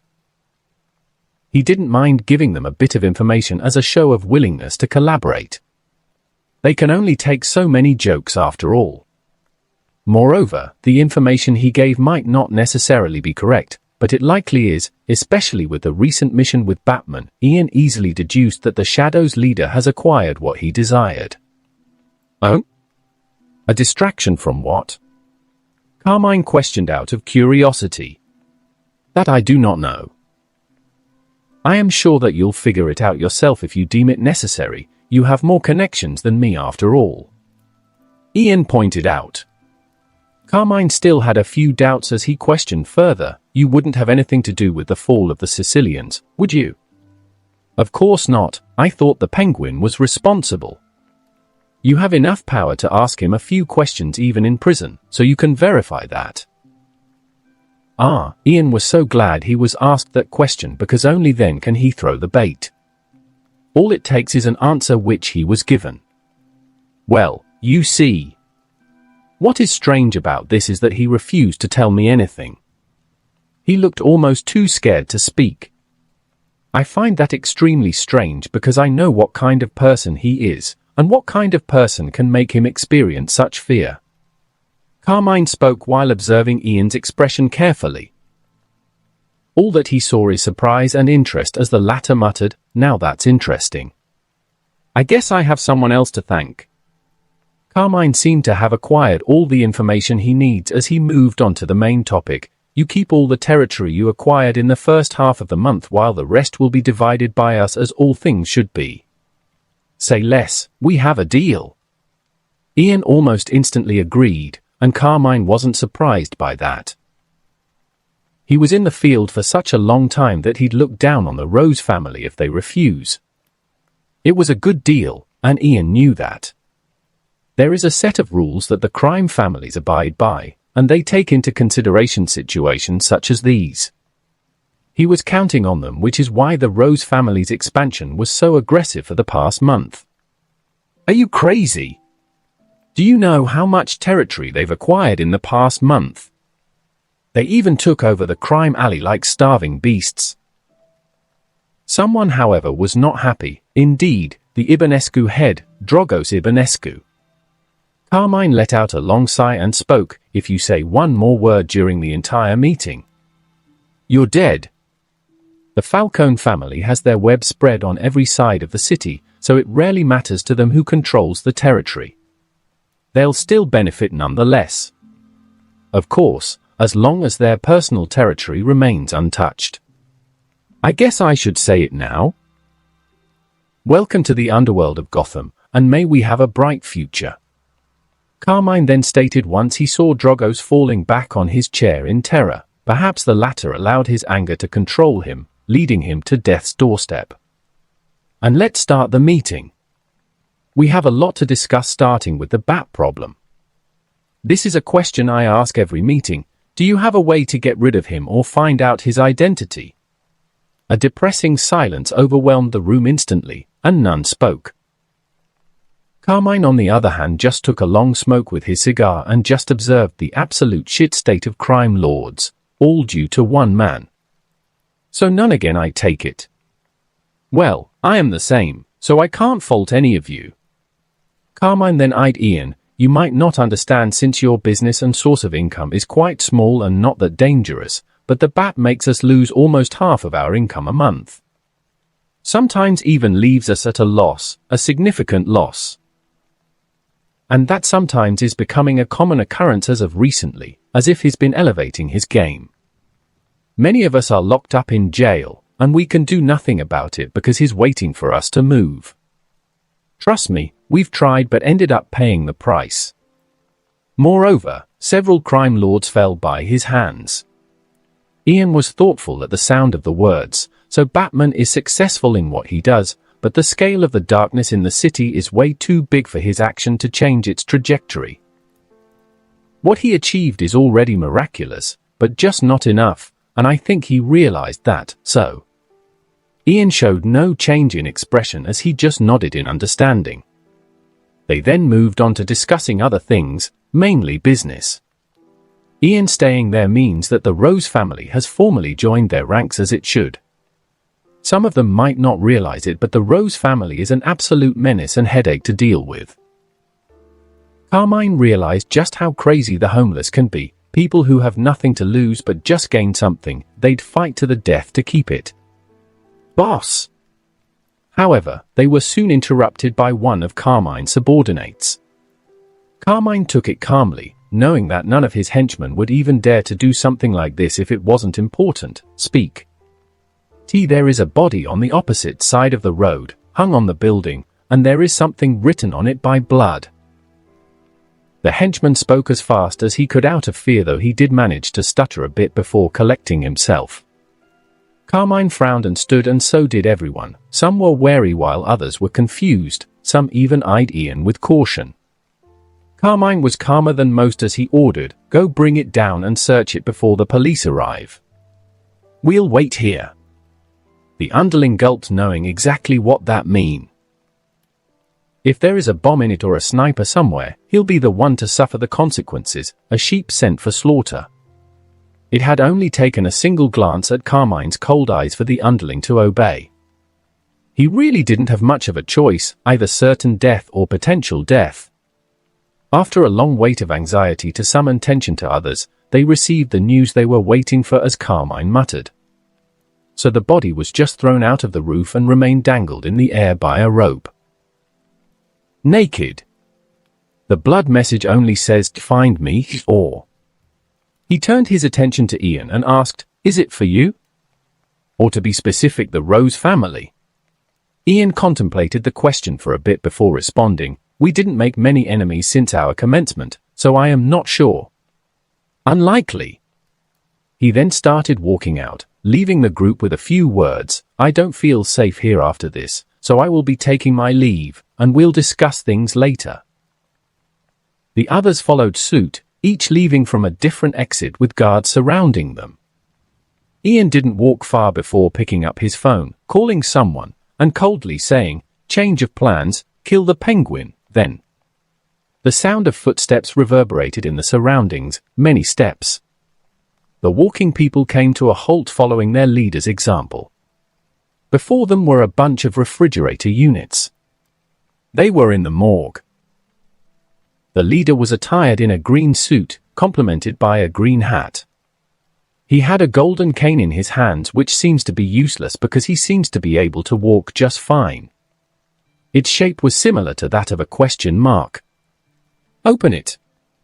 The man instructed one of his underlings, and the latter obeyed without a second thought and started walking towards a specific unit. Somehow the leader's face contorted into a frown. He just had this bad feeling about all of this despite being confident about his plans. His mind worked on deciphering all the possibilities before he started silently backtracking his steps. Some of his underlings did notice as they did the same. A cue was heard, a faint sound that made everyone in the room freeze except for the leader, who directly jumped out of the room while shouting, "Run!" Then it happened, a loud boom, and the whole building shook by the explosion. No, no, no. Why? This wasn't how it was supposed to go down. I don't understand. The leader bellowed as he tried to stand up, feeling the pain in his leg, an exasperating amount of pain. He was barely able to move his leg, but luckily he had the cane with him.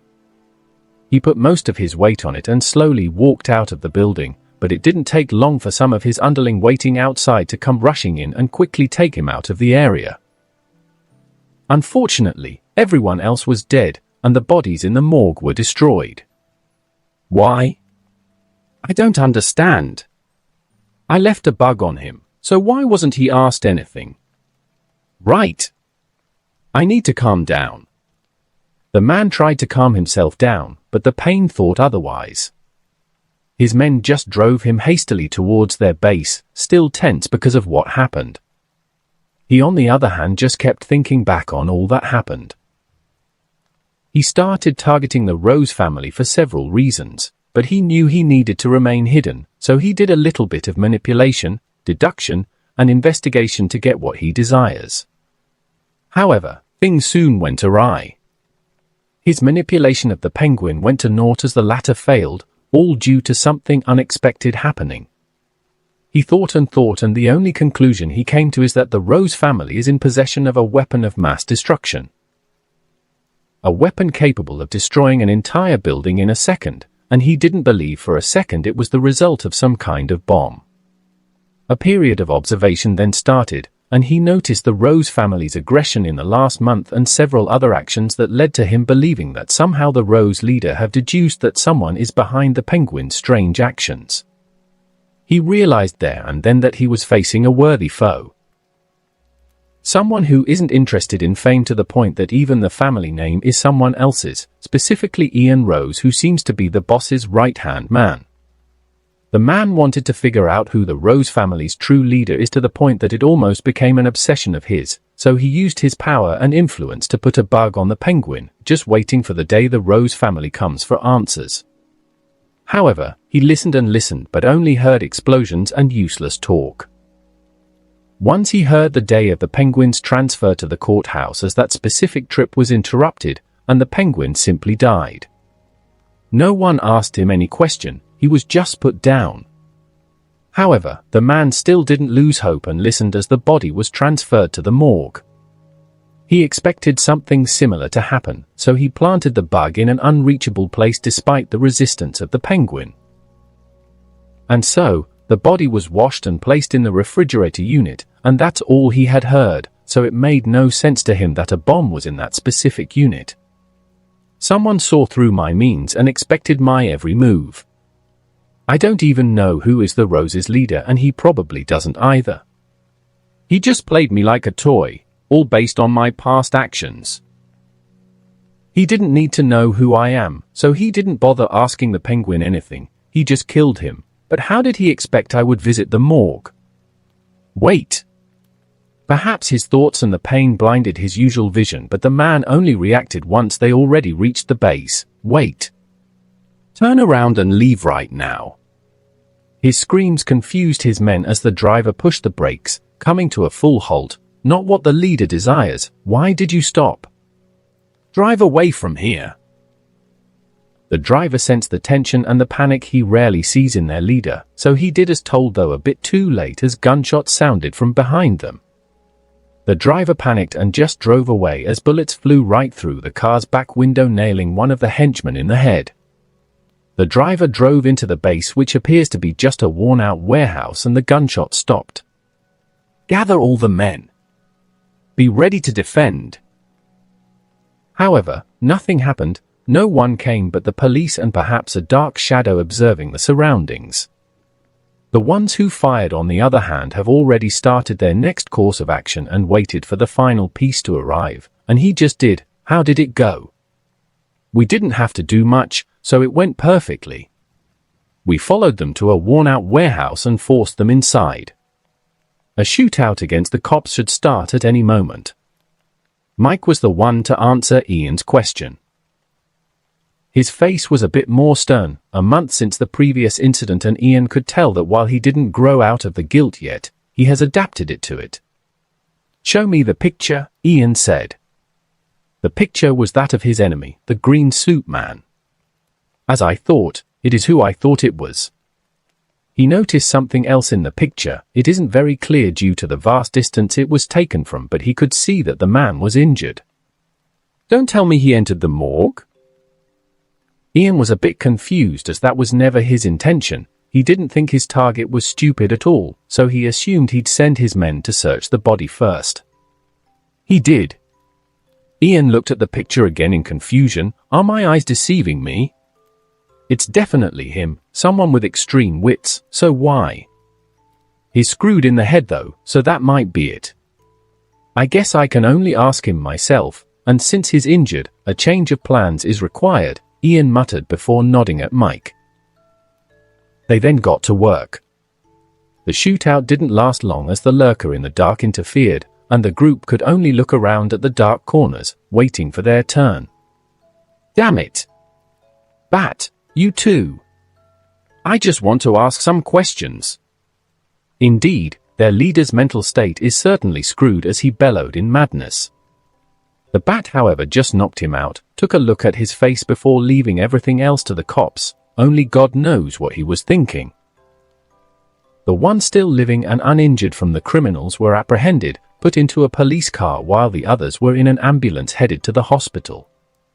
The patients were transported to different ambulances, and there were several due to the severity of the situation. 2 paramedics brought the passed-out green suit man to the ambulance. They got on and an officer followed inside as per normal procedure. Several police vehicles followed alongside the ambulances as the medics inside started doing their job. One of them injected his patient with a syringe, which resulted in the patient waking up, all due to the syringe. The officer next to them remained seated there with his eyes closed as one of the medics muttered, "The Riddler, I believe." The patient was still a bit dazed, so he just muttered, "W what?" The medic lifted his hand and just slapped the patient without a second thought, basically baffling him and fully waking him up. "You're the Riddler, I believe?" The medic asked again. The Riddler eyed the medic with confusion, barely holding himself from flinching due to the pain in his leg. "How do you know?" Perhaps the pain is muddling your thought process? Allow me to help you." As he said that, the medic brought a different syringe and a vial. He filled the syringe with the solution in the vial and injected the Riddler. "Just relax. This will get rid of the pain." Afterward, the medic waited for a while until the Riddler got his clarity back. He kept eyeing that specific medic, then his surroundings before his eyes shone with understanding. "You're the Rose's head. You planned all of this out." "Indeed, and you're the Riddler?" "The one who has been a headache for the Bat for the last few months, leaving dead bodies with some kind of riddle on them," the medic specified. An almost obsessive smile surfaced on the Riddle's face as he came to a conclusion. "I see. I understand now. You didn't need to ask the Penguin anything because you already concluded who I am. All due to the body. It was all my mistake. I assumed you'd want to get more information about me other than the name I go by. However, the word Riddler was enough for you." The medic glanced at the Riddler's obsessive eyes in understanding as well, "and I see why your actions were a tad bit stupid. You allowed your obsession to control you. My nonsensical actions were a riddle you wish to solve." The Riddler nodded with what looked like happiness, finally meeting someone who can understand him to this extent. "Not just that, I wanted to know who you are, so would you mind allowing me to know of your name?"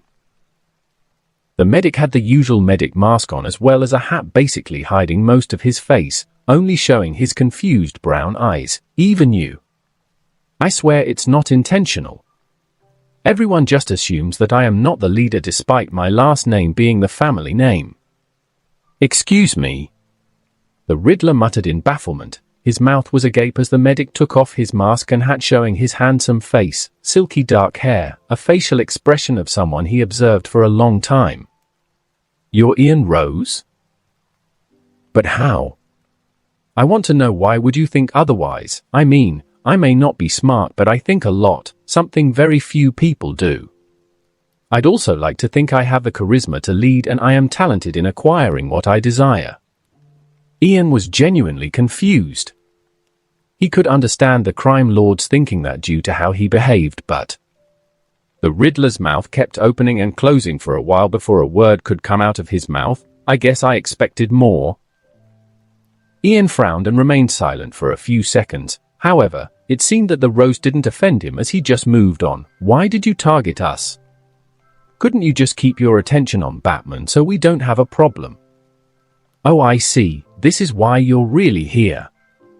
You're like me, you want to know." He mumbled like a maniac before answering. "I just saw your potential, someone who leads all of those that are oppressed, a horrible power to have, and I wanted that." Ian narrowed his eyes and contemplated the answer for a minute or so. "I don't believe you at all. Why did you target us?" The Riddler let out a small laugh. "You really do take your time to think things through. How about I answer your question if you answer mine? What's your goal?" Ian closed his eyes for a second before letting out a sigh. "I guess I really can't get the answers I want from you, but really, I find smart people to be incredibly predictable to a frightening degree." He then looked at the confused Riddler and added, "A riddle, that's your goal. You want to use Rose's power to construct a city-scaled riddle. Your actions have already told me that. Then why ask me in the first place? Is it?" "Yes, I wanted to see whether you'll answer some of my questions. but I guess I have to use secondary means despite them not possibly giving me all the answers I want.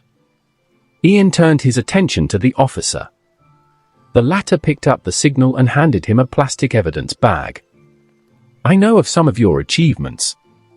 You're really good at what you do, so I gotta wonder, how wonderful is your stash?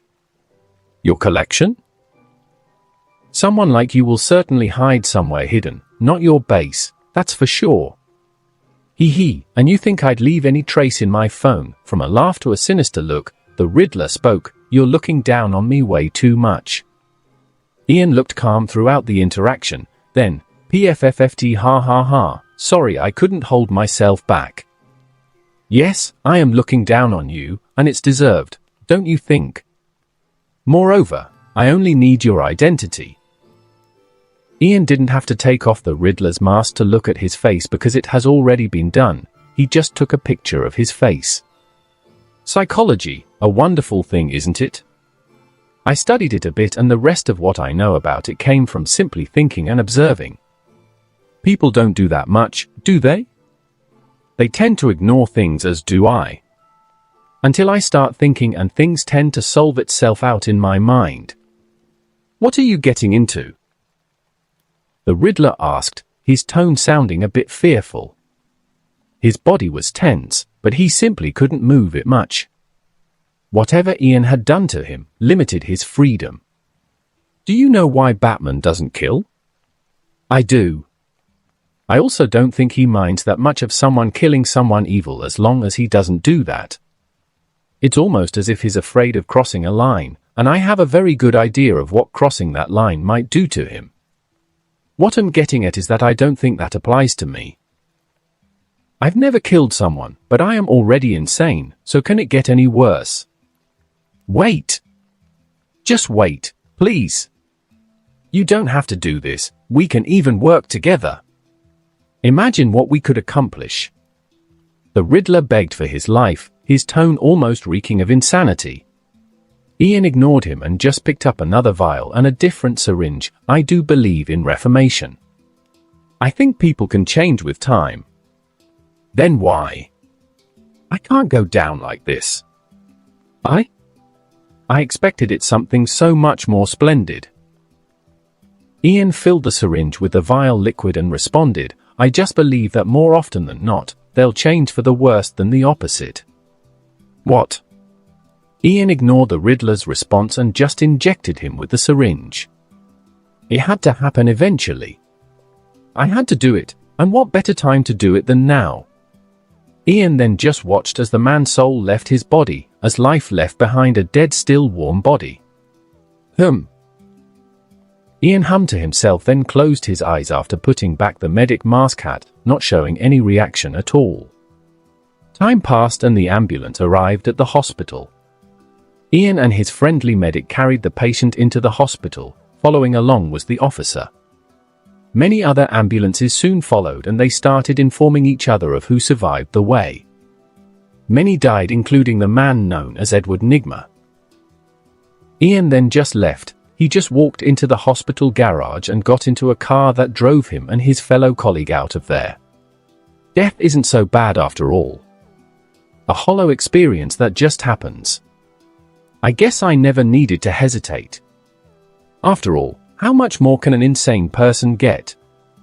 Oh, they can get plenty more insane to horrifying degrees. The question is, how much crazier did he get? Or perhaps? The Joker, ho, Ian muttered. Yeah, he's a very successful new criminal. He doesn't seem to be much, but he seems to like stealing from the crime families, probably a crazy person. There were even rumors that he was once in Arkham Asylum, but he just escaped. There was someone like him who was operating in Gotham but was caught by Batman, I think? I am not really sure. It shouldn't be hard to find out if we investigate him thoroughly. Mike added before taking a sip of coffee. It makes you think really, how much of a shithole this city is to give birth to maniacs every day. Every kind of degeneracy occurs every day as if it's a common occurrence. Yeah, it's freaking cursed. Barney also stated his opinion before taking a huge bite from the massive hamburger in his hands. So what should we do about him? The Falcones commissioned us to find any information about him, specifically his location. Ralph asked. The Rose family network of information was understandably terrifying. What happens when thousands of the homeless work for you and spread throughout the city, keeping an eye if anything happens? Very few things become unknown to you. And the thing is that the information network is only getting larger and larger, especially since the Rose family came to officially rule half of the East End of Gotham. Keep an eye on his whereabouts, but don't tell the Falcones anything. Let him mess with them for a while, as long as he doesn't target us, of course, and he has yet to do that. Ian contemplated it for a bit before instructing. All the boys were assembled in the middle of the night in Cat's Rest. Despite how far they've come, each of them still lives in the same building, the second floor. Ian, Ralph strangely said while staring at his phone, seemingly seeing something bizarre, I think we might have something strange. Oh, where? Ian directly asked, his eyes were almost shining with curiosity. The message has been sent by the 9th group, so it should be near the central city, but still in the East End. Okay, let's see what it's about. Ian didn't bother to ask any more questions, he just started making his way there. Ralph himself didn't have the answers because that's not how it works. He was simply sent a coded message that means something bizarre has happened. The information in the Rose family moves mainly by letters, writings, not through the internet because Ian knows the risk of the latter. So many powers in the world can get access to his entire information network if he were to go with that route. The letters most often than not get destroyed after they've been read, the ones that are too important are saved in the collection chamber. They travel directly towards a secondary Rose base near the area, and one of the family members was already waiting for them there. He was fidgeting and moving around in nervousness. Ian knows the man and knows his current behavior is unusual for him. That could only mean that what they found was that bizarre. Ian got out of the car, and so did the others, attracting everyone's attention. There were many people around, but all worked for them, it was that late at night. Calm down, and tell me what you found and where it is, Ian stated, calming the man's mind a bit. Well, she's inside. Ian raised his brow in interest. She? Start from the beginning, tell me what's happened. Right. Days ago, a nearby experimental facility has exploded. I think they were experimenting on some kind of botanist shit or something. I don't really know what that means though. Yeah, get to the point. Right. We already informed you of the explosion and started investigating the area before the police arrived, but we didn't have enough time to find anything, so we had to retreat for the moment until they finish their investigation. You know how the police commissioner is, hardworking and honest, right? Ian's face almost flinched seeing the guy still going on a tandem of unnecessary information. Make it quick. I am almost there, so don't worry. Anyway, the police did their fair share of investigation before leaving only a few officers on the scene with the rescue team as they had to take all the wreckage out in search for survivors. He seemed to have no common sense, perhaps because of how he grew up amidst the homeless. Ralph left the handling of the situation to me, so I just used our influence to instruct some of the rescue team to inform us if they found anything, for a price of course. They found several scientists' bodies, and they also found her. Ian followed after the man inside into a specific room. A few underlings were guarding and only he and the group could get in. Her appearance is bizarre to say the least, but the strange thing is what happened when they tried to come close to her. We were only able to transport her here because of Mary. The man further added. Ian got to see what they found right after that. He found Mary already inside. She is one of the core family members and is responsible for looking over their side of the territory, overseeing the airhead next to him. Mary. Ian nodded at her. Boss. Mary seemed to be just an average-looking late 30-years-old lady.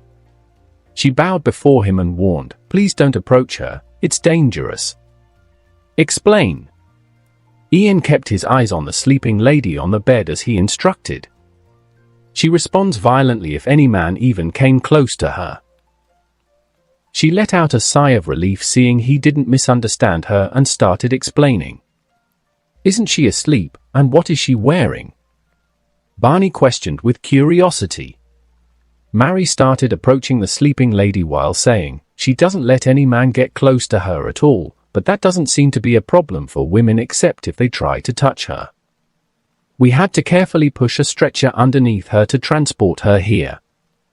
Her hand then approached the lady, trying to touch her. Before she can react, however, she found green vines tightly surrounding her hand but also her neck. Mike instantly pulled out his gun and aimed at the lady only to be stopped by Ian. The latter just watched as Mary slowly retreated and so did the vines. She somehow is able to generate those things from her clothes which I think are created by plants. Mary was strangely not finding all of this that weird. I guess growing up in such a strange world can do that to people. Poison ivy who? Ian thought as he started approaching the lady. "Ralph, take over the situation here and get everything that's found in the explosion site. The thing that turned her to this might still be there, or perhaps some kind of research that we can use. Just find why the explosion happened in the first place." Ian still approached as many more vines appeared surrounding her, just waiting for him to come closer. "Boss?" Mary questioned, a bit baffled by his actions. "Will it kill me?" Ian curiously questioned. "No?" The ones who approached her were just pushed back violently. Only one of them ended up breaking a bone, the rest were only mildly injured. She explained in hope he doesn't do anything unnecessary. She succeeded because Ian expected the opposite. They survived. Too bad, I guess I'd survive as well and end up just hurting myself. If it was the opposite though, I'd be curious to see how my power would reverse that. Just as Ian wanted to retreat, he noticed something peculiar. The vines that were surrounding her started approaching him themselves, slowly but surely. It was like they had a life of their own as they slowly closed the distance, seeming unsure and in hesitation. One of the vines seemed to have gathered courage and reached him all alone. It gently came in contact with his skin, which triggered it to hastily surround his hand as if it had sensed something. That was the cue for the rest of the vines to approach him and surround him from all around. Before anyone in the room can act, Ian stopped them as he instructed, "Don't do anything. Just leave the room. But just do as I say. You know I will be okay." They were forced to leave, seeing him frowning at their hesitation. No one wants to go against a maniac. This is certainly strange. What attracted them to act in such a way? Ian was very curious about that question as he observed some other vines act as legs for the lady, bringing her to his embrace and making sure her skin touches his. Ah, okay. But why? And that concludes this episode. If you enjoyed it, I'd seriously appreciate it if you could leave a like on the video, as it genuinely helps out a lot and keeps me going. Plus, it takes only 1 second. That said, have a wonderful day. See you in the next one.